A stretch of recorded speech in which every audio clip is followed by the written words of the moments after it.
rest of the house. Boxed boilers, sponsors of weather on GB News. Courtesy of Marquis Leisure, you could be driving away with this brand new Elnag Baron 560 motorhome. It comfortably sleeps 4, comes with sky roof, integrated kitchen and bathroom, and is worth over £67,000. And that's not all, as we'll also give you a further £5,000 in tax-free cash to make sure that wherever this motorhome takes you, it takes you there in style. For another chance to win the lot, text WIN to 63225. One entry costs £2.50 plus one standard network rate message, or text BONUS to 63225. 5 entries cost £5 plus one standard network rate message. Go to gbnews.com/win. Entries start at £2.50. Call 0903 686 3232. Calls cost £2.50 plus your network access charge. Or post your name and number to GB13 PO Box 8690 Derby DE1 9TT. UK only. Entrance must be 18 or over. Lines close at 4 p.m. on the 6th of June. Please check the closing time if listening or watching on demand. Good luck. Exciting news. Every Friday, my Patrick Christie's Tonight Show is going to have a twist to it. We're welcoming some special guests. You.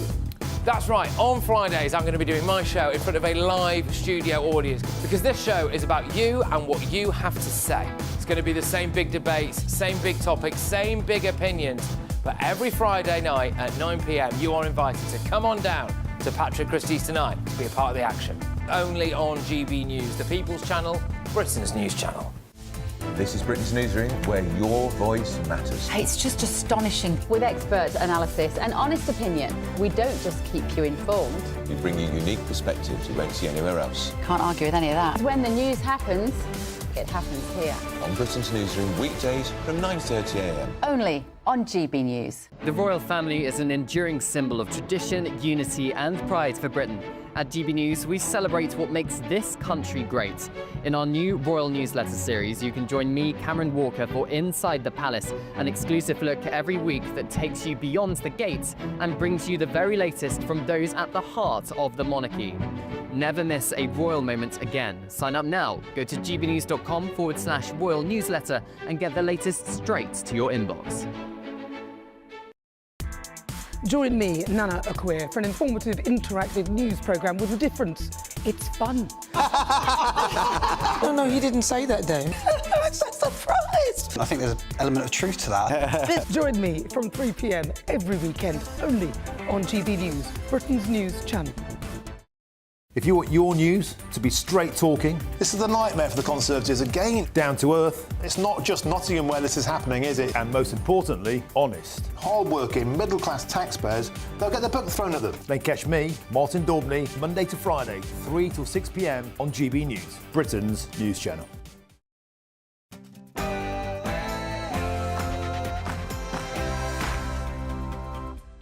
It's 9 p.m. I'm Ben Leo. Tonight. Vaccine, key goal is to stop the transmission. You're not going to get COVID if you have these vaccinations. Yeah. What is this one? Withdrawing from the World Health Organization. Ooh, that's a big one. Ooh, America ditched the World Health Organization and now we're in a race against time to pretty much do the same before we hand over lockdown powers to a bunch of unelected globalists, a move that's tonight received cross-party support. Also this evening.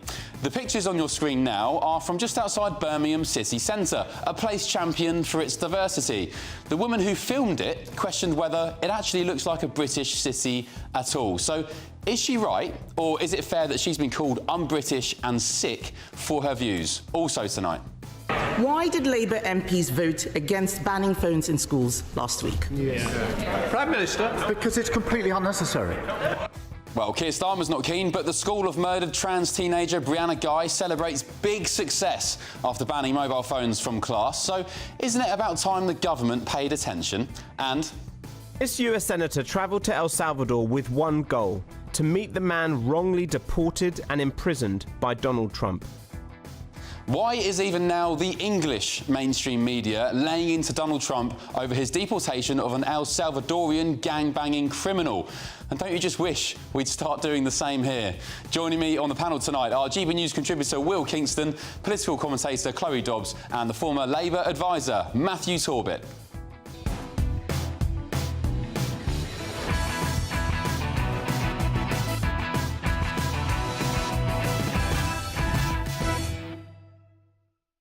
And are you a believer?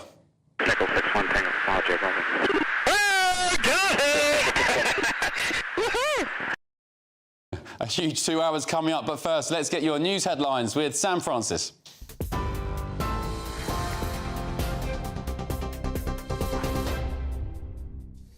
Very good evening to you. The top story tonight. Ukraine's president has proposed a 30-day halt to Russian drone and missile strikes on civilian infrastructure. It follows a brief Easter truce declared by Vladimir Putin, which Kyiv says was broken almost immediately. Volodymyr Zelensky claims Russia launched over 46 assaults just today alone, calling the ceasefire a PR stunt. Russia, though, denies breaching the truce, saying it repelled Ukrainian attacks and observed the pause in fighting. The UK government, meanwhile, has dismissed the ceasefire as a one-day stunt, backing Ukraine's call for a longer pause. Israel's military has admitted it mistakenly killed 14 medics and a UN worker in Gaza, blaming what it calls an operational misunderstanding. An internal probe reveals the convoy was clearly marked with emergency lights. The troops opened fire, thinking they faced an imminent threat. Video found on a medic's phone captures his final prayers before the gunfire erupted. The Red Cross says it is outraged, and Israel has dismissed tonight a top official and claims some victims were Hamas members without providing proof so far. It's the latest deadly error in what the IDF is calling a chaotic combat zone. Here at home, Ed Miliband says the government will double down on net zero, accusing opponents of nonsense and lies and warning of climate breakdown if the UK backtracks. He says the shift to clean energy is vital for jobs, social justice and national security, especially after soaring gas prices. Unions and political rivals, though, warn the plans put thousands of jobs at risk. Nigel Farage, among them, is calling for the policy to be net zero lunacy and says it could become the next Brexit. But Miliband insists green power will create good union jobs and protect working families from future energy shocks. Police are investigating tonight after 7 statues in Parliament Square in London were defaced during a trans rights protest yesterday. Graffiti was sprayed across the memorials as thousands gathered following a Supreme Court ruling on the legal definition of a woman. No arrests have been made so far, but officers say the damage was senseless and unacceptable. Specialist teams will now be brought in to clean the monuments. The Met Police is also reviewing signs from the protest and urging anyone with footage to come forward. Well, in sport, there have been contrasting scenes tonight at the King Power Stadium. Jubilation for the Reds, but heartbreak for Leicester. Relegated from the Premier League after a 1-0 defeat to Liverpool. It was their 23rd league loss of the season, seeing them drop to the Championship. Liverpool, though, now just 1 win away from securing the Premier League title. And a dad from Southampton has gone viral for cracking into luxury Easter eggs, all to expose just how pricey chocolate has become. Billy D'Souza's TikTok reviews show him smashing open eggs worth up to £225, rating them for taste, value and wow factor. He says he spent more than £500 over the last 2 years, but it's not about showing off. He says it's about helping people spend smarter. And the leftovers, well, they're given to schools and families in need. And with some eggs rising by 125% in price, he says it's never been more important to know what you're really getting for your money. That's the news on GB News. Plenty more still to come right here. Don't go anywhere.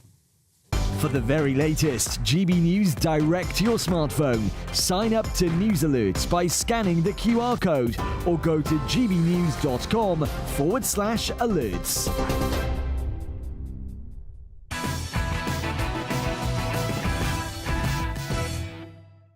Thank you, Sam, and good evening to you at home. Happy Easter to you and your family. Christ has risen. Hallelujah. I hope you've had an enjoyable bank holiday weekend.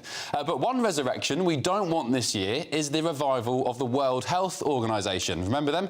The United States has already pulled out of the WHO just weeks after Donald Trump took office in January, and that came after the absolute clown show of COVID was exposed for the world to see. It was only this week that the White House launched a new website revealing how the lab leak theory, conspiracy theory, as they dubbed it at the time, was actually the truth. Now, though, the race is on for us in the UK to do something pretty similar and opt out of the organisation's draconian new International Health Regulations, or IHR. IHR as they're known, that would see pandemic-style lockdown powers handed over to the unelected, unnamed globalists at the WHO. Our government needs to pull out by July the 14th, or else surrender our ability to coordinate national responses to future health scares. The regulations say WHO member states must support WHO-coordinated response activities amid pandemics, which, long story short, as far as I'm concerned, could mean anything. It could mean getting vaccinated with experimental gene therapies, or else lose your freedoms to work, travel and live. It could mean shoving face masks over children and destroying their education, or demanding people stand 6 feet apart for no scientific reason at all. And worse, it could mean towing the line of any particular globalist agenda, all in the name of a health emergency, including suppressing free speech, no matter how true or based in fact, that they rule dangerous to public health. Writing for the Daily Telegraph today, former Home Secretary Suella Braverman warns the regulations, quote, present the most serious threats to national sovereignty in a generation. She said, what the British public sees, what they intuit, is not just bureaucratic overreach, but a creeping usurpation of their democratic rights. They voted to leave the European Union precisely because they were tired of decisions being made by people they could not name and could not remove. The WHO, as it currently stands, is another iteration of the same problem. A WHO spokesman said the body, quote, does not have the right or ability to take any decision concerning health within a sovereign state, adding such authority will and always will remain with the countries themselves. But here's the key point. Ms Braverman's been joined in the letter by the likes of Conservative MPs Danny Kruger, Sir Ian Duncan-Smith, Esther McVeigh and Jack Rankin. Then there's Labour's Graham Stringer, the DUP's Sammy Wilson and the former Reform UK MP Rupert Lowe, alongside Tory peer and former chief Brexit negotiator Lord Frost. The US has already opted out of the IHRs by leaving the WHO completely, and it's no surprise to see why. Because, as Suella Braverman writes today, the World Health Organization has not merely lost its way, it's been captured. Politically, ideologically, financially, it dances to the tune of those who pay its piper, notably the Chinese Communist Party or massive donors such as Bill Gates, and, increasingly, a pharmaceutical industrial complex with little interest in transparency and even less in accountability. The race is on. Well, let's get the thoughts now of my panel. GB News contributor Will Kingston, political commentator Chloe Dobbs and former Labour Party advisor Matthew Talbot. Good evening to you all. Welcome, panel. Happy Easter to you. Happy Easter. I can finally get my words out. It's been a long day. I've done a few shows, and I did sleep in the car last night. That's what I've been saying usurpation in my mind for the last 30 seconds. I think that's it. I think that's it. We got there in the end. Chloe, let's start with you. Ladies first. The race is on for us to not leave the WHO, as the United States have done, but definitely withdraw from these new regulations, which essentially, critics argue, would hand over pandemic-style powers to a bunch of unnamed suits in Europe.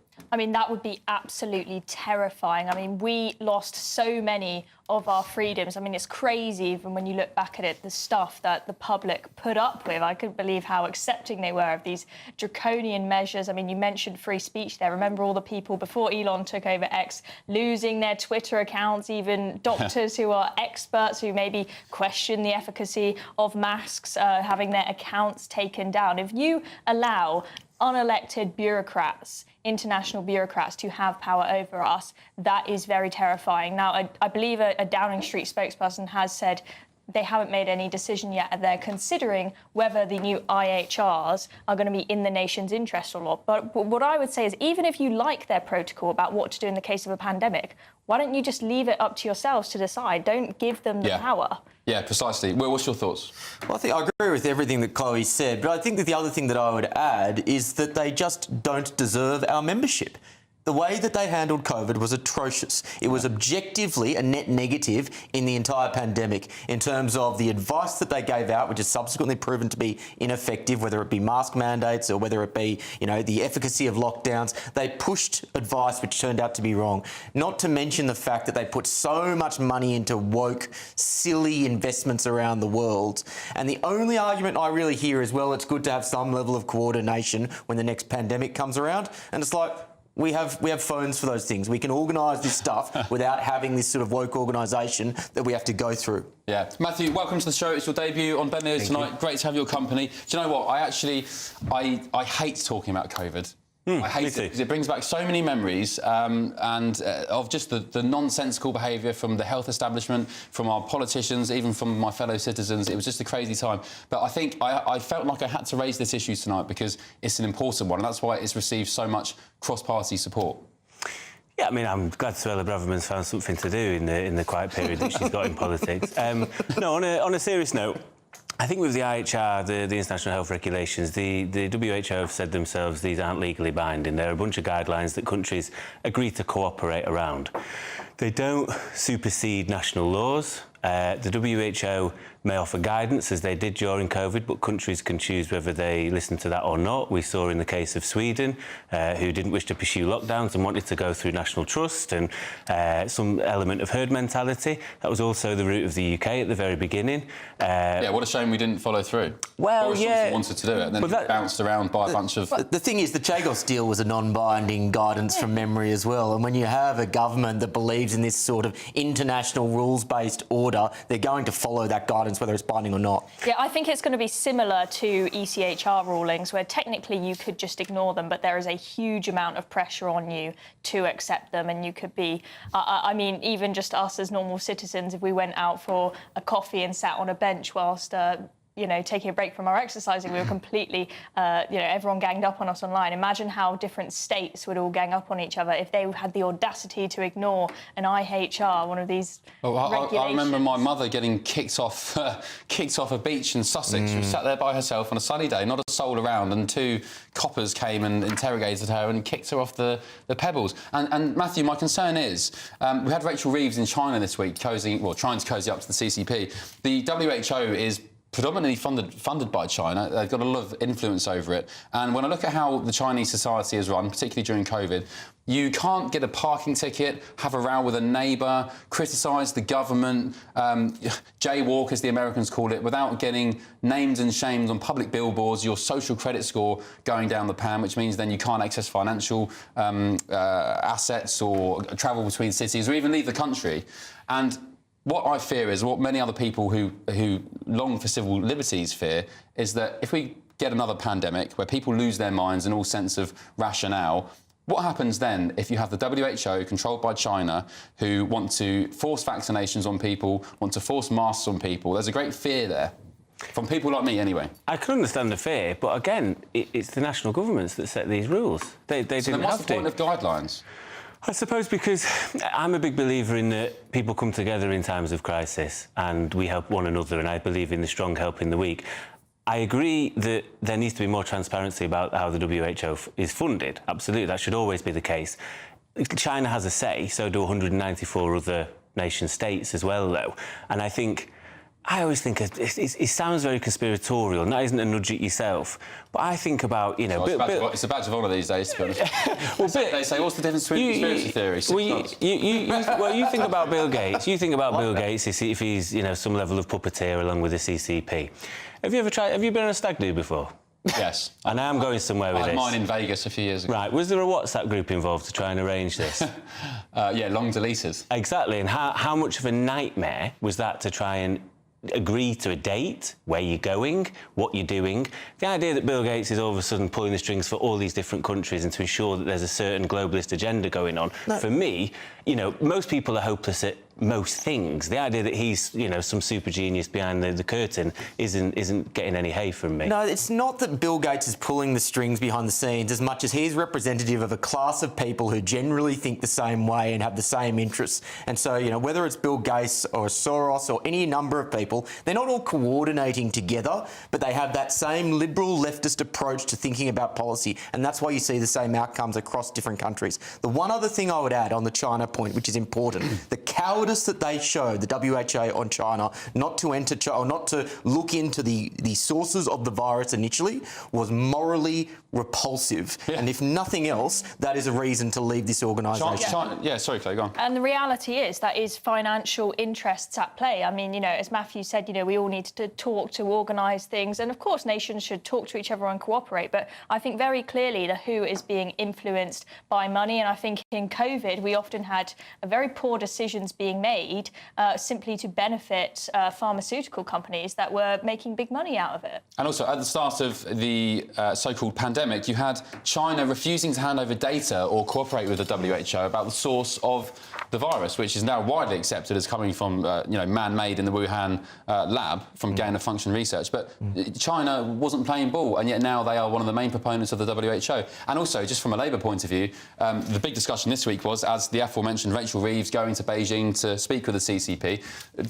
Are you uncomfortable with that fact? I mean, she's meant to be meeting the US next week, and this week she was cozying up to China.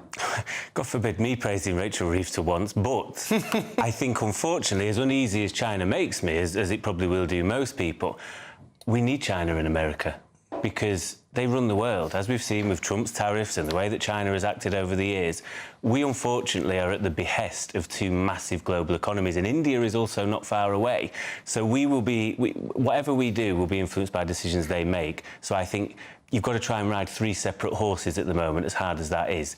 The EU, China and America. So if she wants to go and meet with them, fine. I won't be trying to give too much away, but I think it's wise to sit down and speak to people at the very least. I have some sympathy for that argument, but let's play this out. I think there is a better than reasonable chance that we will be at war with China by the end of this decade.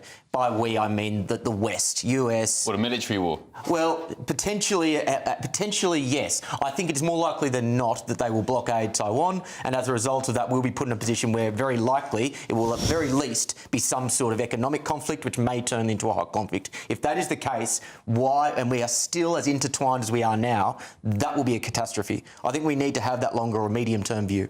Yeah, I think we definitely need to think about the possibility of us potentially being at war with China at some point, or being in some war where they are with the other side. Because, I mean, like, for example, not only have we got our economies becoming more and more interlinked, especially with net zero, apparently we're getting all our, solar panels and wind turbines from them. We've just had, British Steel on the brink of closing down. But that means, if it does close down, us having to import our steel that we need to make tanks and whatnot for war from China. Well, if they say, sorry, we're not going to send you what you need to make your tanks, we're buggered. That's the point I was trying to make. They've got us by the short and curlies, and whether we like it or not, there isn't really a way out of that. And I think, actually, it brings me slightly back to the point about the WHO.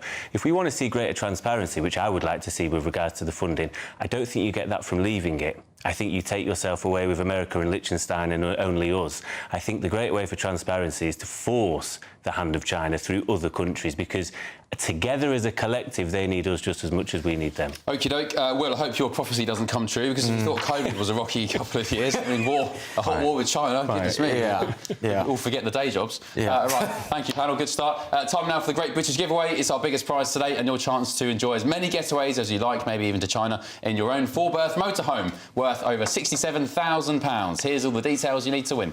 We're making the Great British Giveaway a getaway, with a chance to win our biggest prize to date. You could be the proud owner of this Elneg Baron 560 motorhome, worth over £67,000. Supplied brand new from Marquis Leisure, you could be exploring Great Britain and beyond this summer and making memories to last a lifetime. This motorhome comfortably sleeps four, has its own kitchen and bathroom spaces, and comes complete with all of the mod cons you'd expect from a vehicle of this calibre. And that's not all, as we'll also give you £5,000 in tax-free cash, so you can get started on your next adventure as soon as possible. For another chance to win the lot, text WIN to 63225. One entry costs £2.50 plus one standard network rate message, or text BONUS to 63225. 5 entries cost £5 plus one standard network rate message. Go to gbnews.com/win. Entries start at £2.50. Call 0903 686 3232. Calls cost £2.50 plus your network access charge, or post your name and number to GB13 PO Box 8690 Derby DE1 9TT. UK only. Entrance must be 18 or over. Lines close at 4 p.m. on the 6th of June. Please check the closing time if listening or watching on demand. Good luck. OK, good luck to you on that. Up next, founder of Women's Safety Initiative, Jess Gill, posted a video online which went viral showing a market in Birmingham. What's controversial about that? Well, I think you can expect fireworks in just a few minutes. We'll find out. Stick with me.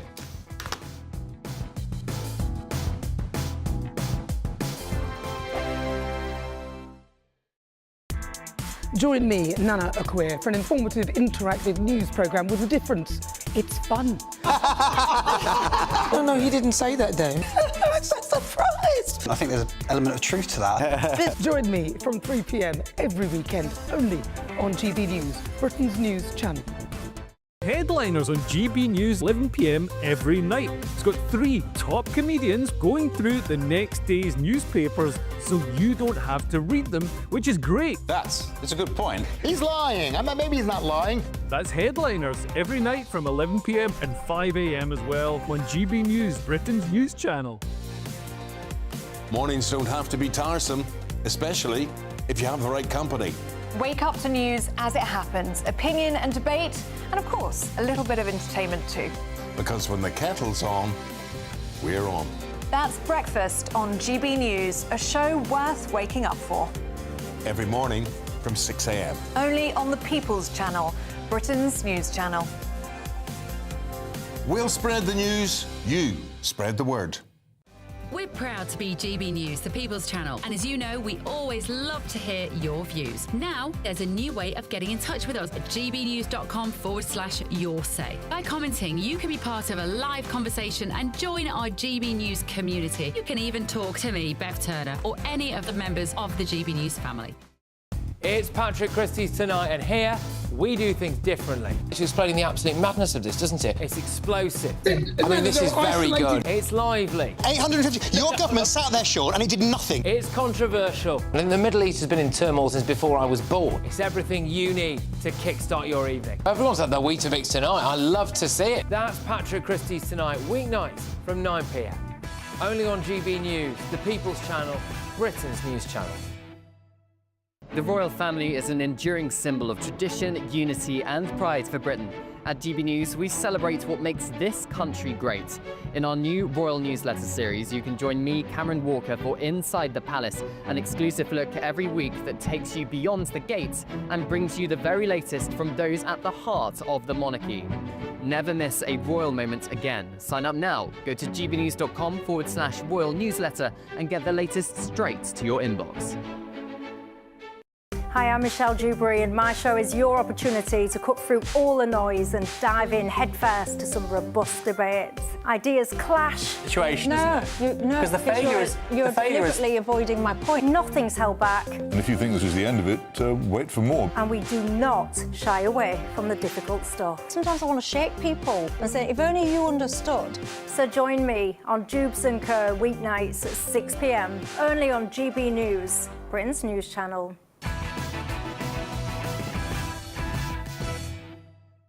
Welcome back to Ben Leo Tonight. Now, did you know that outside of London, Birmingham is the most diverse city in the UK, with over 50% of the population being from a black, Asian and minority ethnic background?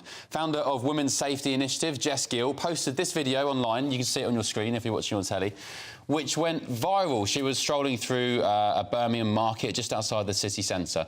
Now, Britain has a proud history of welcoming people from all over the world, don't we know it? But is it time we have an honest conversation about immigration and population growth? Because I'm joined by Jess now, and political commentator and journalist and broadcaster Matthew Stadlen. Jess, just tell us what your caption was for that video. Oh, I honestly can't remember. You can't remember? I'll tell you what it was. So it was, this is Birmingham city centre. This is one of the most diverse places in the UK. Does this look like a British city? Nice British. A nice British city to you? To which Matthew Stadlen, you replied that Jess was very un-British in saying so. I said this was the most un-British thing I had seen so far that day. And that her view was sick. And that the views were sick. Unfortunately, not many people shared those views. Let's start with ladies first. Jess, why did you say that your clip, and if we can just show the clip again so the viewers can see, why did you say that, or question rather, that it wasn't a very British city? Well, I don't think it was a British part of the city, quite frankly, because if you watch the video itself, you can see the graffiti everywhere, you can see foreign signs in foreign languages. None of the people there, barely anyone there was British, was English. And you have to question, what's the point of all these people coming over here to this idea of Britain, this country called Britain, when they're not adopting British values, when they're not, integrating into the population? What are British values?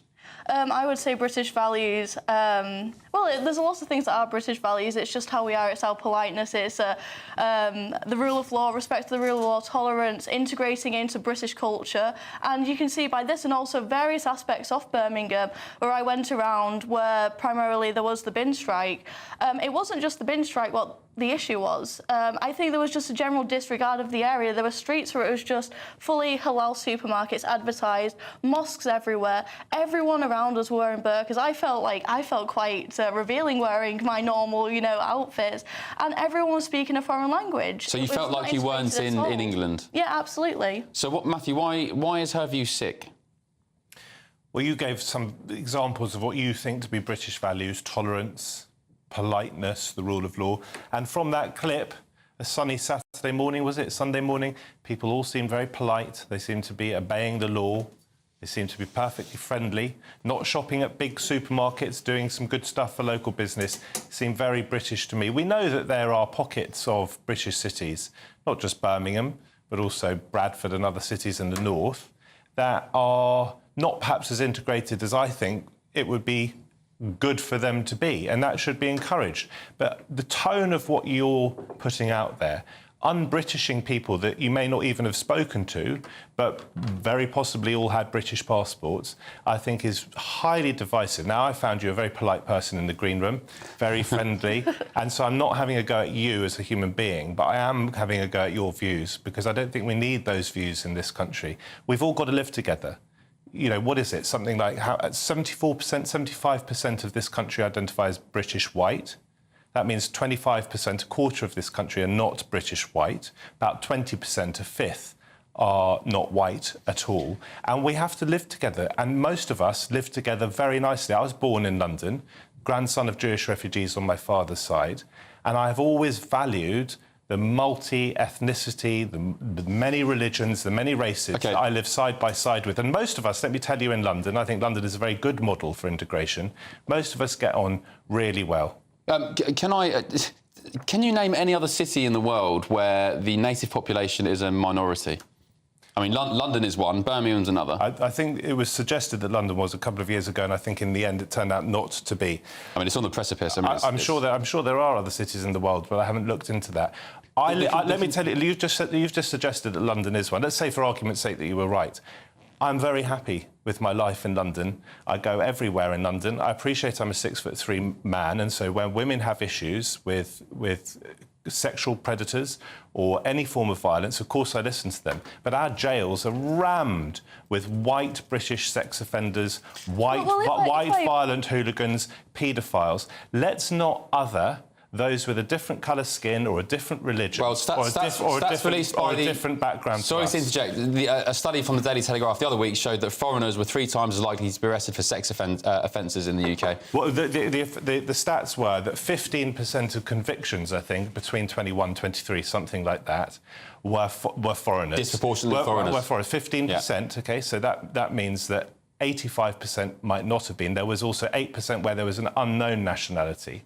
But 15%, that's what we know, were foreign nationals. And where foreign nationals commit sex crimes or commit any level of serious crime, they should be deported. Well, that is the government's policy. Yeah, well, if I could push back, it's very easy for you to say that London is an amazing place. I'm not going to say where you live, but you disclosed it. I live in Notting Hill Gate, which is one of the most ethnically diverse areas in London. Notting Hill Gate.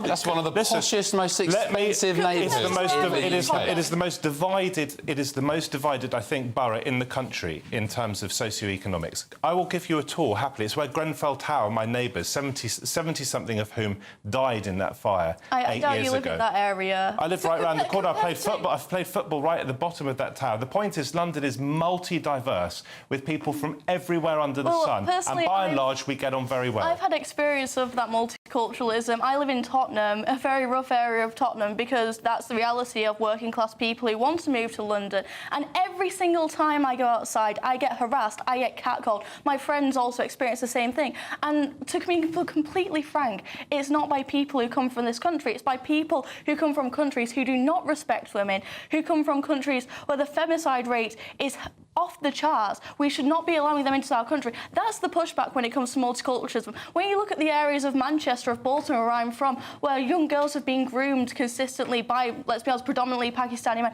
that's the impact of multiculturalism. That's the impact of the mass immigration policy that you're advocating for. The rape gangs is some of the most unspeakable crimes, wicked, evil crimes that I've ever contemplated reading. Or ever, you're advocating for policies. Hang on, I'm struggling to find the right language that I've ever read about. And every single person involved in those rape gangs should be spending a very great deal of time in prison. You talk about being catcalled. White working class and no doubt middle class builders have been catcalling and abusing women since I was born. So let's not pretend this is a foreign problem. And let's remember, please, that the captain of the England rugby team is a black British English man.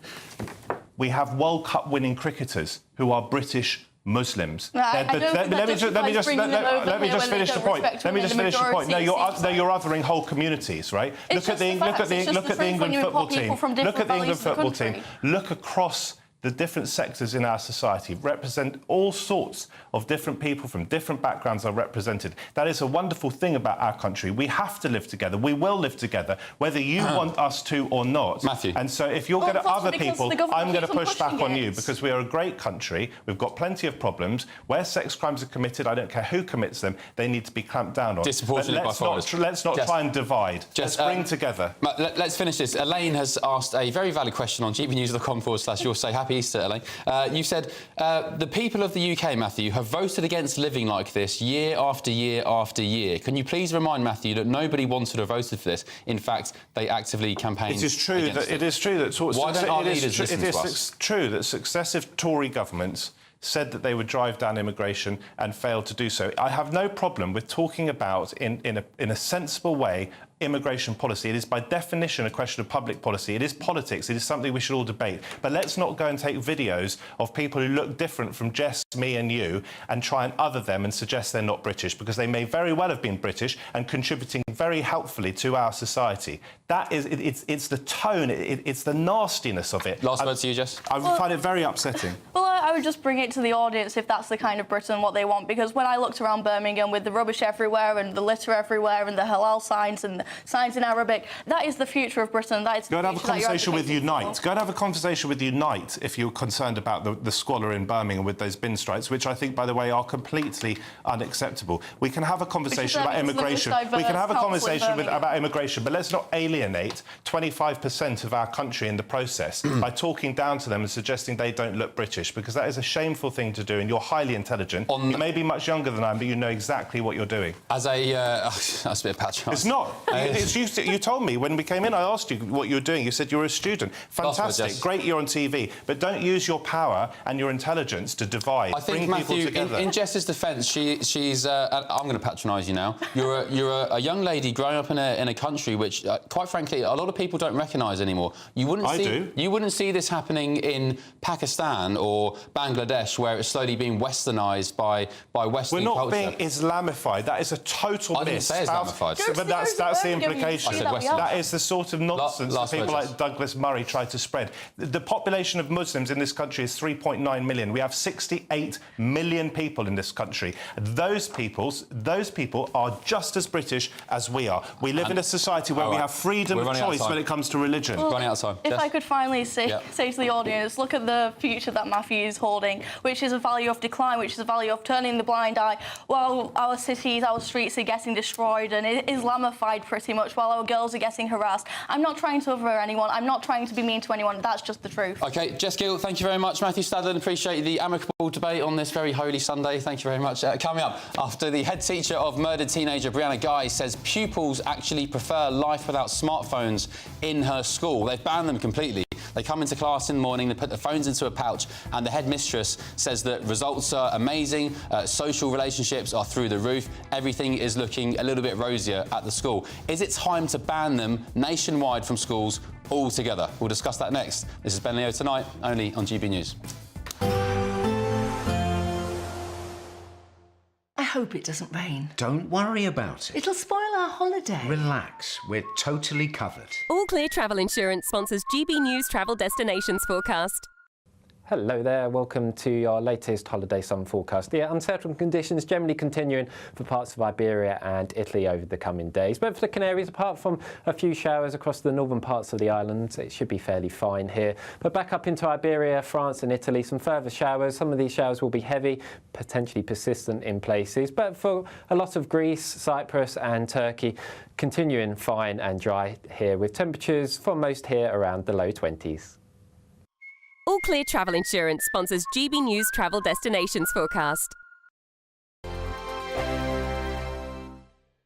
If you want your news to be straight talking... This is a nightmare for the Conservatives again. Down to earth. It's not just Nottingham where this is happening, is it? And most importantly, honest. Hard-working, middle-class taxpayers, they'll get the book thrown at them. Then catch me, Martin Daubney, Monday to Friday, 3 till 6 p.m. on GB News, Britain's news channel.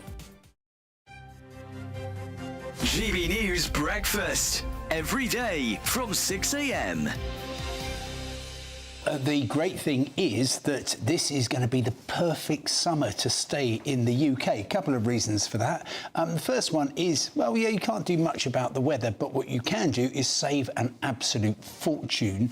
I've been looking at, for instance, all the tourist attractions around Europe. The prices are going through the roof. You want to go and see some beautiful pictures in the Prado in Madrid, that's going to cost you over 30 quid. And yet, here in the UK, all our big cultural attractions are free. And furthermore, you will be doing the country a favour because the best thing you can possibly do is spend money here, create jobs, pay taxes and make things just a little bit better than they are now. So, Joe, does that convince you to take a staycation this year? Well, my staycation will be here in Tenerife for sure.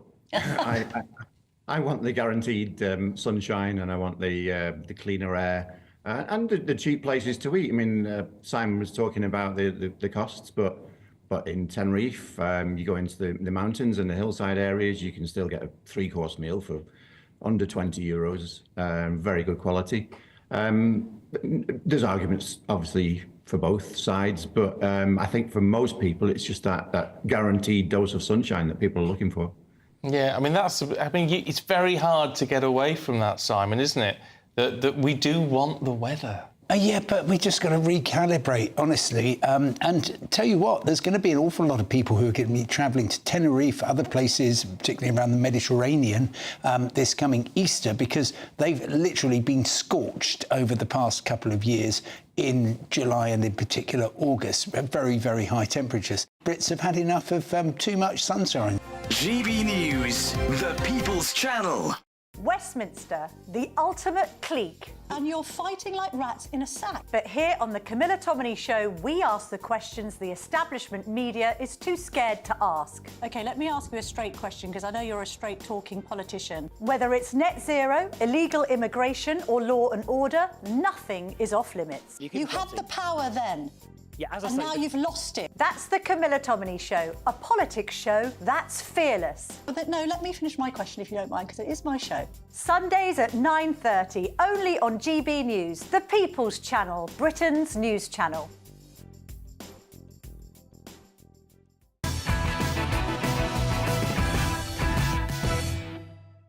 Welcome back to Ben Leo Tonight. Now, the head teacher of murdered trans teenager Brianna Guy says pupils are actually enjoying life without their mobile phones at school. Since Brianna's tragic death, Emma Mills, the head teacher of Birchwood Community High School, introduced a tough new policy. Phones locked away in the mornings, in pouches, and you don't get them until you go home again. And the goal is to stamp out bullying and ease the relentless pressure that social media piles on young minds. In March, Prime Minister Sir Keir Starmer said that banning phones in schools was, quote, completely unnecessary, and went on to say that we needed to get to the root of the problem instead.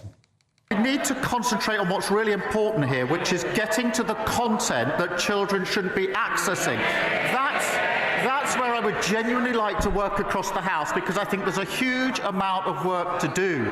But the battle is not with schools that are already banning phones in school. The battle, and this is an important emerging battle, is to work together to ensure that we can ensure that the content that children are accessing, wherever they are, is suitable for their age. So is it time to take phones out of schools completely nationwide and out of the hands of kids? Let's get the thoughts now of my panel, GB News contributor Will Kingston, political commentator Chloe Dobbs and the former Labour advisor Matthew Torbett. Matthew, why is Sir Keir Starmer so reluctant on this? The head teacher of Brianna Guy's school, Emma Mills, her name has said that classroom behaviour is through the roof, morale, relationships are through the roof. What is the benefit of having mobile smartphones, actually, to be specific, in schools? I don't know if there is a benefit. No. I think I'm not always a fan of banning things, and I think it can go down badly. And I think part of that, you know, Keir Starmer used up a lot of his political capital probably 2 months into office by sort of putting things in through that weren't in the manifesto. I think the studies that show, LSE did a study that shows that 6%, there's a 6% increase on academic performance. It's like the equivalent of having 5 extra school days per year. The evidence shows it. I think the reason he may be keen not to legislate is many schools have done it already because you know they've seen where the evidence lies and not bothered. I think the government's own website said that 99.8% of primary schools and 90% of secondary schools have some form of ban. So is there a need for legislation in that case? Chloe, what do you reckon? I mean, there's so many different reasons why. There's access to porn, there's the bullying on WhatsApp groups and so on, there's just the distraction from learning. So, first of all, I don't really care whether this is banned or not, because, as you've said, Matthew, many schools are doing this anyway and realising the benefit. I like to usually err on the side of not having state intervention if it's not necessary, but I think it should be their guidance that this is what's best for schools. Now, clearly, in the case of this school, Brianna School we're talking about here, bullying was the main reason why they did so. I'm not sure how much it will reduce bullying because you can use your phones to bully people once you've left the building, but I think for attention span and the focus of children, I think it is crucial. I teach kids, I'm a maths tutor, and how I have seen some of these kids who are addicted to TikTok, how it ruins their attention span is just horrendous. It is not just overdiagnosis, the fact we've got all these kids with ADHD now. It is the phones and taking them away. It takes the brain 20 minutes to get into a flow state of focus. And as soon as you look at your phone, you start that 20 minutes again. Most people check their phone an average of 11 minutes, every 11 minutes when they're working, so they never focus properly. They're never going to get a good education if they don't put the phones away. And it's not just bad for the students, it's also bad for the teachers. I've got a friend, Harriet, who's a teacher in a primary school that doesn't do this, and it is the single hardest thing for her to be able to get them to pay attention. And as a result of that, they're going out, they're behaving badly, and it makes her life a living hell. And we've already got a crisis in this country where you've got teachers leaving the profession in droves. I think this is also a really easy way to make it easy on them too.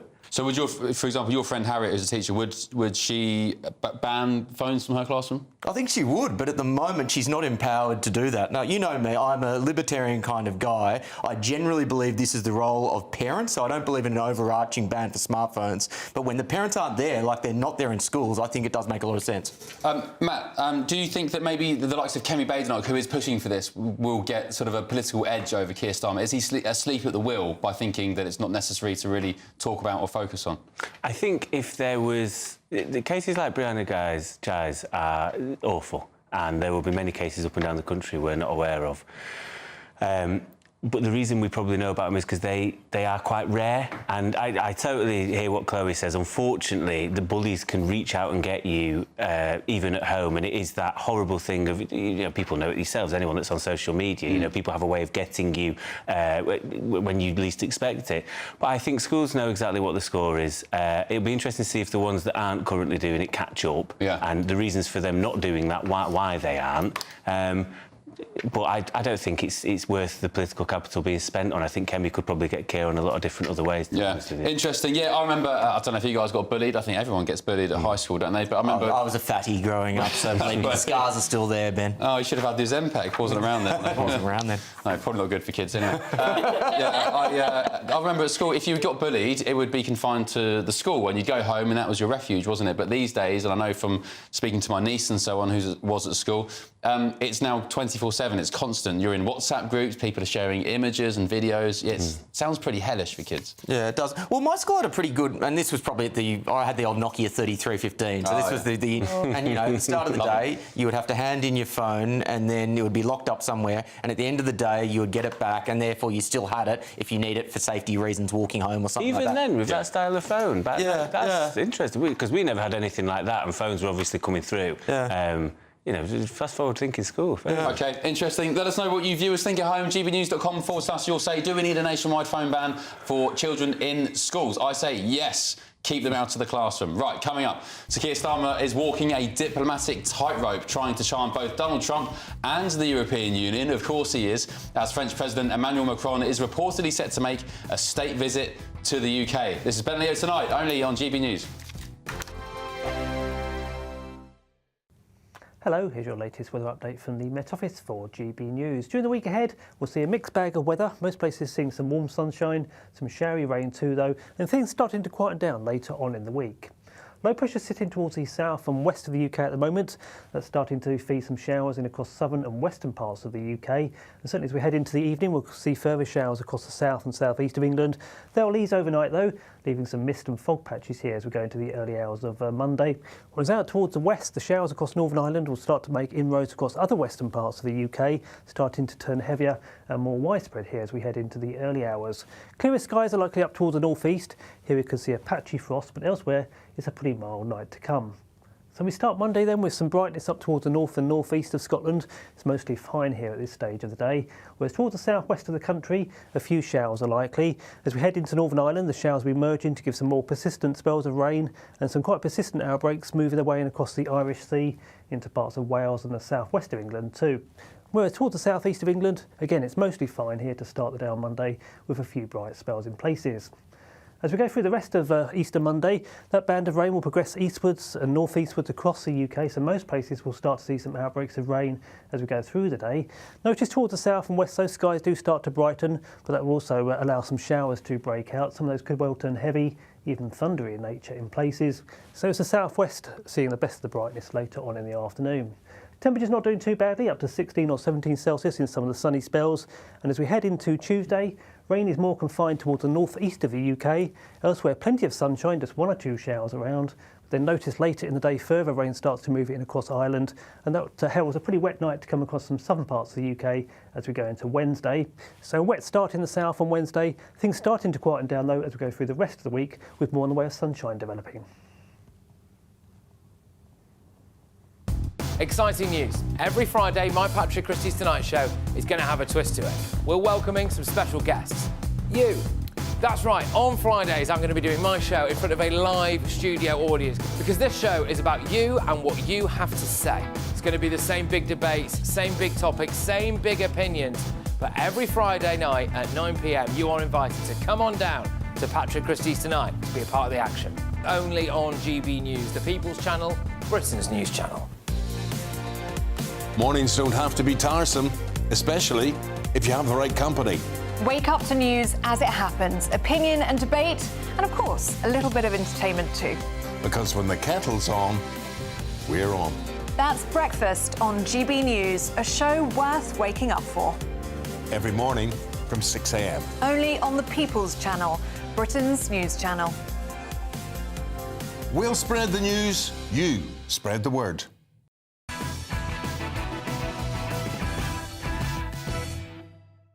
Hello, welcome back to Ben Leo's Tonight. In the United States, a Salvadorian national who officials have acknowledged was wrongly deported to prison in El Salvador, back to his home country. They, quote, will never live in the United States again. That's according to the White House. The man was deported to the Central American country from Maryland in the US because he was accused of being a member of the banned MS-13 gang, a very vicious group of criminals, something which his lawyer has denied. But despite that, and despite Donald Trump providing what he calls proof of this man's gang links by... I'll show you the picture in just a second. He's got tattoos, gang tattoos. Channel 4 in the UK has decided to get involved by saying Donald Trump wrongly deported this guy. Take a look at this.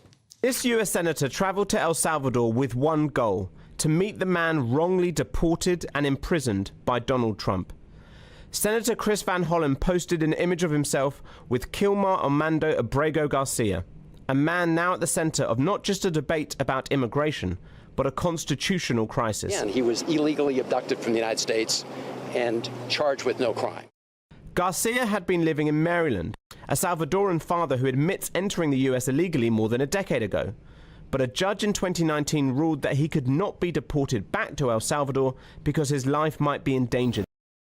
Can't deport him because his life might be in danger. That rings bells, doesn't it, with criminals in the UK. Joining me now is US journalist and political commentator Nelson Aspin. Nelson, good morning or afternoon from New York, whatever the time it is there. Thank you for joining us. Now, this is a massive story in the US because all the Democrats and the left-leaning media are saying, whoa, hang on a minute, this guy's been deported and, no, despite the fact he's Salvadorian, he's just been sent back home. It's proven that he had a criminal record for abusing his partner.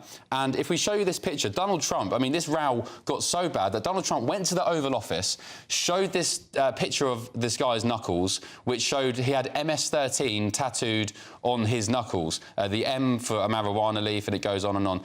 What's going on here? Why are Democrats and the left-leaning media, and now even Channel 4 in the UK, so keen to have criminals, foreign criminals, staying in their own country, despite their leaders wanting to get rid of them? The Democratic Party is in such disarray since Donald Trump's election that the very far left wing of the party is grabbing at any opportunity to create opposition and chaos. And this is a perfect case for them to do just that. So if they want to paint him as a sort of suburban dad who got wrongly caught up in all of this, then it could happen to anyone. Now, the Trump administration admitted that it was an administrative error that sent Kilmar Abreu Garcia into deportation, but even the El Salvadorian president has said he can't send this gentleman back. What has happened now is Trump is doubling down on this and saying, look, he needs to be out of this country. He's a part of this designated terrorist group, MS-13. And then that photo you show, while some are arguing it has to be photoshopped, this is further proof, in addition to the domestic offenses that you mentioned. So there are also some allegations of human trafficking. So as Trump would be fond of describing, this guy is a bad hombre, and they are determined to find whatever is necessary legally to keep him out of the country, Ben. Yeah, it's interesting because it echoes situations over this side of the pond where we can't deport Albanian criminals because their nephew likes English chicken nuggets. Nelson, you wouldn't believe the reasons we've had to keep criminals in this country. But I thought it was interesting, and I think we can take a leaf from Donald Trump on this front. Nelson, it's the 113th, is it, anniversary of the sinking of the Titanic? Time flies, doesn't it? It seems like just yesterday, but in my new novel, it is just yesterday because I have a fascination with a certain passenger who passed away on that cold April night in 1912. And in my new novel, Kindred Spirits, A Titanic Tale, he comes back to 2025 New York City, and I help him find his unrequited love. So there's something there for everyone. There's a little bit of politics in there, lots of history, and a bit of a unrequited love growth story, Ben. Well, thank you for the plug. And you're in the UK. After speaking with you so often about US affairs and politics and showbiz, you're in the UK in a couple of weeks promoting the book. So hopefully we can have you here on the show giving some more commentary about Donald Trump and everything else, if you're up for it. I look forward to it, and I'm warning you now, I'm shorter in person. In 10 seconds, Nelson, in 10 seconds, Donald Trump is being trumped by Emmanuel Macron for a state visit to the UK. Will he be annoyed at that? Very quickly, 10 seconds. Absolutely. Absolutely. Donald has to be first in line. I needn't ask him the question, did I? Nelson Aspin, thank you. Enjoy New York. Right, coming up, the first of tomorrow's newspaper front pages. They've just dropped some big stories you will not want to miss. Stick around for that. This is Ben Leo Tonight, only on GB News. Now, let's get your weather.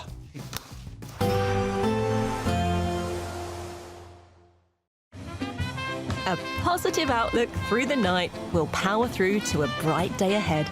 Boxed Home Battery Storage, sponsors of weather on GB News. Hello, here's your latest weather update from the Met Office for GB News. During the week ahead, we'll see a mixed bag of weather. Most places seeing some warm sunshine, some showery rain too though, and things starting to quieten down later on in the week. Low pressure sitting towards the south and west of the UK at the moment. That's starting to feed some showers in across southern and western parts of the UK. And certainly as we head into the evening, we'll see further showers across the south and southeast of England. They'll ease overnight though, leaving some mist and fog patches here as we go into the early hours of Monday.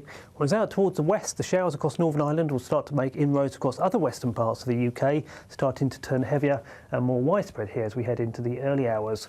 Clearer skies are likely up towards the northeast. Here we can see a patchy frost, but elsewhere it's a pretty mild night to come. So we start Monday then with some brightness up towards the north and northeast of Scotland. It's mostly fine here at this stage of the day.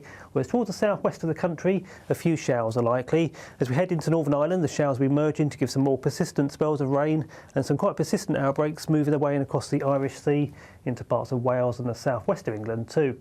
Whereas towards the southeast of England, again, it's mostly fine here to start the day on Monday with a few bright spells in places. As we go through the rest of Easter Monday, that band of rain will progress eastwards and northeastwards across the UK, so most places will start to see some outbreaks of rain as we go through the day. Notice towards the south and west, those skies do start to brighten, but that will also allow some showers to break out. Some of those could well turn heavy, even thundery in nature in places. So it's the southwest seeing the best of the brightness later on in the afternoon. Temperatures not doing too badly, up to 16 or 17 Celsius in some of the sunny spells. And as we head into Tuesday, rain is more confined towards the northeast of the UK. Elsewhere, plenty of sunshine, just 1 or 2 showers around. But then notice later in the day, further rain starts to move in across Ireland. And that heralds a pretty wet night to come across some southern parts of the UK as we go into Wednesday. So wet start in the south on Wednesday. Things starting to quieten down though as we go through the rest of the week with more in the way of sunshine developing. A positive outlook through the night will power through to a bright day ahead. Boxed Home Battery Storage, sponsors of weather on GB News. Courtesy of Marquis Leisure, you could be driving away with this brand new Elnag Baron 560 motorhome. It comfortably sleeps 4, comes with sky roof, integrated kitchen and bathroom, and is worth over £67,000. And that's not all, as we'll also give you a further £5,000 in tax-free cash to make sure that wherever this motorhome takes you, it takes you there in style. For another chance to win the lot, text WIN to 63225. One entry costs £2.50 plus 1 standard network rate message, or text BONUS to 63225. 5 entries cost £5 plus 1 standard network rate message. Go to gbnews.com/win. Entries start at £2.50. Call 0903 686 3232. Calls cost £2.50 plus your network access charge. Or post your name and number to GB13 PO Box 8690 Derby DE1 9TT. UK only. Entrance must be 18 or over. Lines close at 4 p.m. on the 6th of June. Please check the closing time if listening or watching on demand. Good luck. We're proud to be GB News, the People's Channel. And as you know, we always love to hear your views. Now, there's a new way of getting in touch with us at gbnews.com/yoursay. By commenting, you can be part of a live conversation and join our GB News community. You can even talk to me, Bev Turner, or any of the members of the GB News family.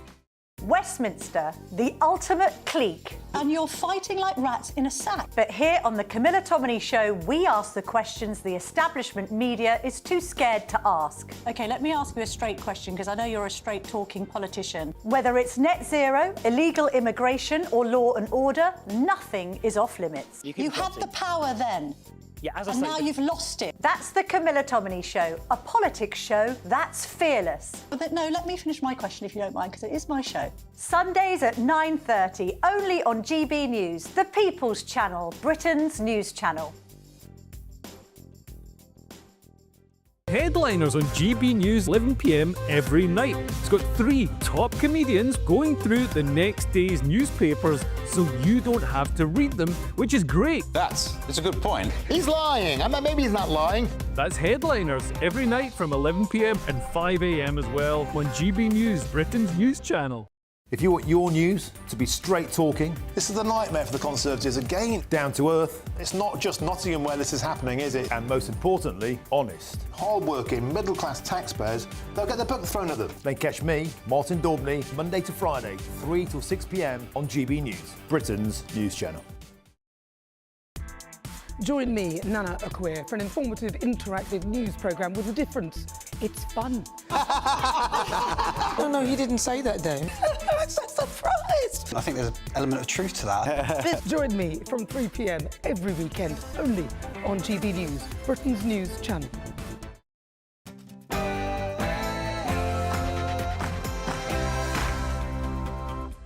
It's It's 10 o'clock, I'm Ben Leo, and breaking tonight, the first of tomorrow's newspaper front pages, hot off the press. Let's start with The Independent. The front page shows the true cost of inhumane prison sentences, which are revealed with indefinite jail sentences costing £145 million in 2024. People banged up for decades for crimes such as shoplifting and criminal damage. More on that in just a tick. The Daily Telegraph tomorrow.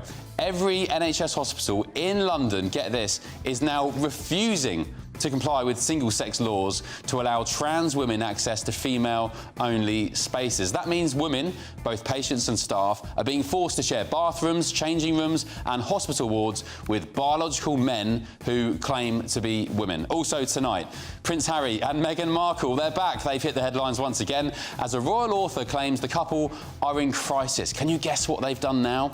Also tonight in the Daily Telegraph, two-tier policing row over a Palestine march during Passover in Essex Police. They've been criticised for allowing protests to take place in the Jewish area of Southend.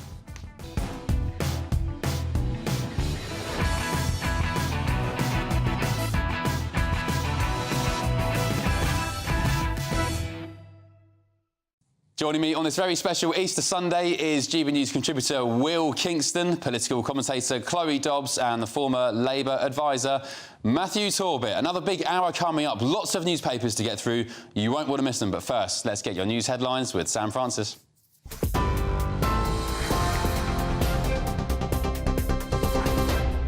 The top story tonight, Ukraine's president has proposed a 30-day halt to Russian drone and missile strikes on civilian infrastructure. It follows a brief Easter truce declared by Vladimir Putin, which Kyiv says was broken almost immediately. Volodymyr Zelensky claims Russia launched over 46 assaults today alone, calling the ceasefire a PR stunt. Russia, though, denies breaching the truce, saying it repelled Ukrainian attacks and did observe the pause in fighting. Meanwhile, the government here at home has dismissed the ceasefire as a one-day stunt, backing Ukraine's calls tonight for a longer pause. Israel's military has admitted it mistakenly killed 14 medics and a UN worker in Gaza, blaming what it calls an operational misunderstanding. In an international probe, it revealed the convoy was clearly marked with emergency lights flashing, but troops opened fire thinking they faced an imminent threat. Video found on a medic's phone captures his final prayers before gunfire erupted. The Red Cross says it's outraged as Israel has dismissed a top officer tonight and claims some victims were Hamas members, but haven't yet provided proof. It's the latest error in what the IDF is calling a chaotic combat zone. Here at home, Ed Miliband has said the government will double down on net zero, accusing opponents of nonsense and lies, and warned of climate breakdown if the UK backtracks. He says the shift to clean energy is vital for jobs, social justice and national security, especially after soaring gas prices. Unions and political rivals, though, warn the plans put thousands of jobs at risk. Among them, Nigel Farage, who's calling the policy net zero lunacy and says it could become the next Brexit. But Miliband insists green power will create good jobs and protect working families from any future energy shocks. Scottish First Minister John Swinney has defended not inviting Reform UK to a summit on tackling the far right, saying the party's stance on immigration causes him enormous concern. He says all Holyrood parties were asked to attend, but Reform, which denies being far right, says the meeting is anti-democratic. The party's support in Scotland has jumped now to 17% since the general election. The party's Thomas Kerr said John Swinney had overstepped his mark by excluding them. The Scottish Conservatives are also boycotting the summit, calling it a talking shop. A murder investigation is underway tonight after a woman was stabbed to death in North London. Police were called to Enfield just after 7 o'clock yesterday after the 45-year-old victim was pronounced dead at the scene. Paramedics tried to revive her, but sadly the London Air Ambulance couldn't bring her back. No arrests have been made and a crime scene is still in place. Detectives are urging anyone with dashcam footage from the area to come forward. Free breakfast clubs are launching at 750 schools across England from Tuesday next week, offering thousands of families half an hour of free morning childcare. Ministers say the scheme could save parents £450 a year and give primary-age children up to 95 extra hours of care a year. It's part of Labour's plan to expand the offer nationwide, but teaching unions warn the funding may not cover costs. And head teachers say school budgets are already stretched and some may struggle to subsidise the shortfall. But the Department for Education says the clubs will help tackle child poverty and boost opportunities for every child. News on this Easter Sunday that Pope Francis made a surprise appearance at the Vatican Sunday service, blessing crowds in St Peter's Square earlier. There were doubts, though, over whether the 88-year-old would attend after a 5-week hospital stay for an infection that developed into double pneumonia. He was discharged just last month, but the pontiff was seen smiling and waving as he greeted thousands gathered in the spring sunshine. And also celebrating Easter today, the King and Queen. They were greeting crowds outside Windsor Castle after attending their traditional Easter Sunday service at St George's Chapel. They were joined by Princess Anne, the Duke of Edinburgh, and Prince Andrew, who arrived with his ex-wife Sarah Ferguson. But the Prince and Princess of Wales were notably absent, said to be spending the weekend with their children in Norfolk, with reports that the couple are prioritising family time ahead of the new school term. And get ready for a cosmic show. The Lyrid meteor shower is set to dazzle UK skies, peaking on Tuesday with up to 18 shooting stars every hour. Known for its bright fireballs, the Lyrids are one of the oldest recorded showers, streaking through the sky for nearly 2,700 years. They're caused by debris from comet Thatcher, which orbits the sun every 400 years. Clearer skies are expected on Monday night, giving stargazers the best shot at catching the display. That is, if you're not watching GB News at the time. Those are the latest headlines. I'll be back with you in an hour. For the very latest GB News direct to your smartphone, sign up to News Alerts by scanning the QR code or go to gbnews.com/alerts.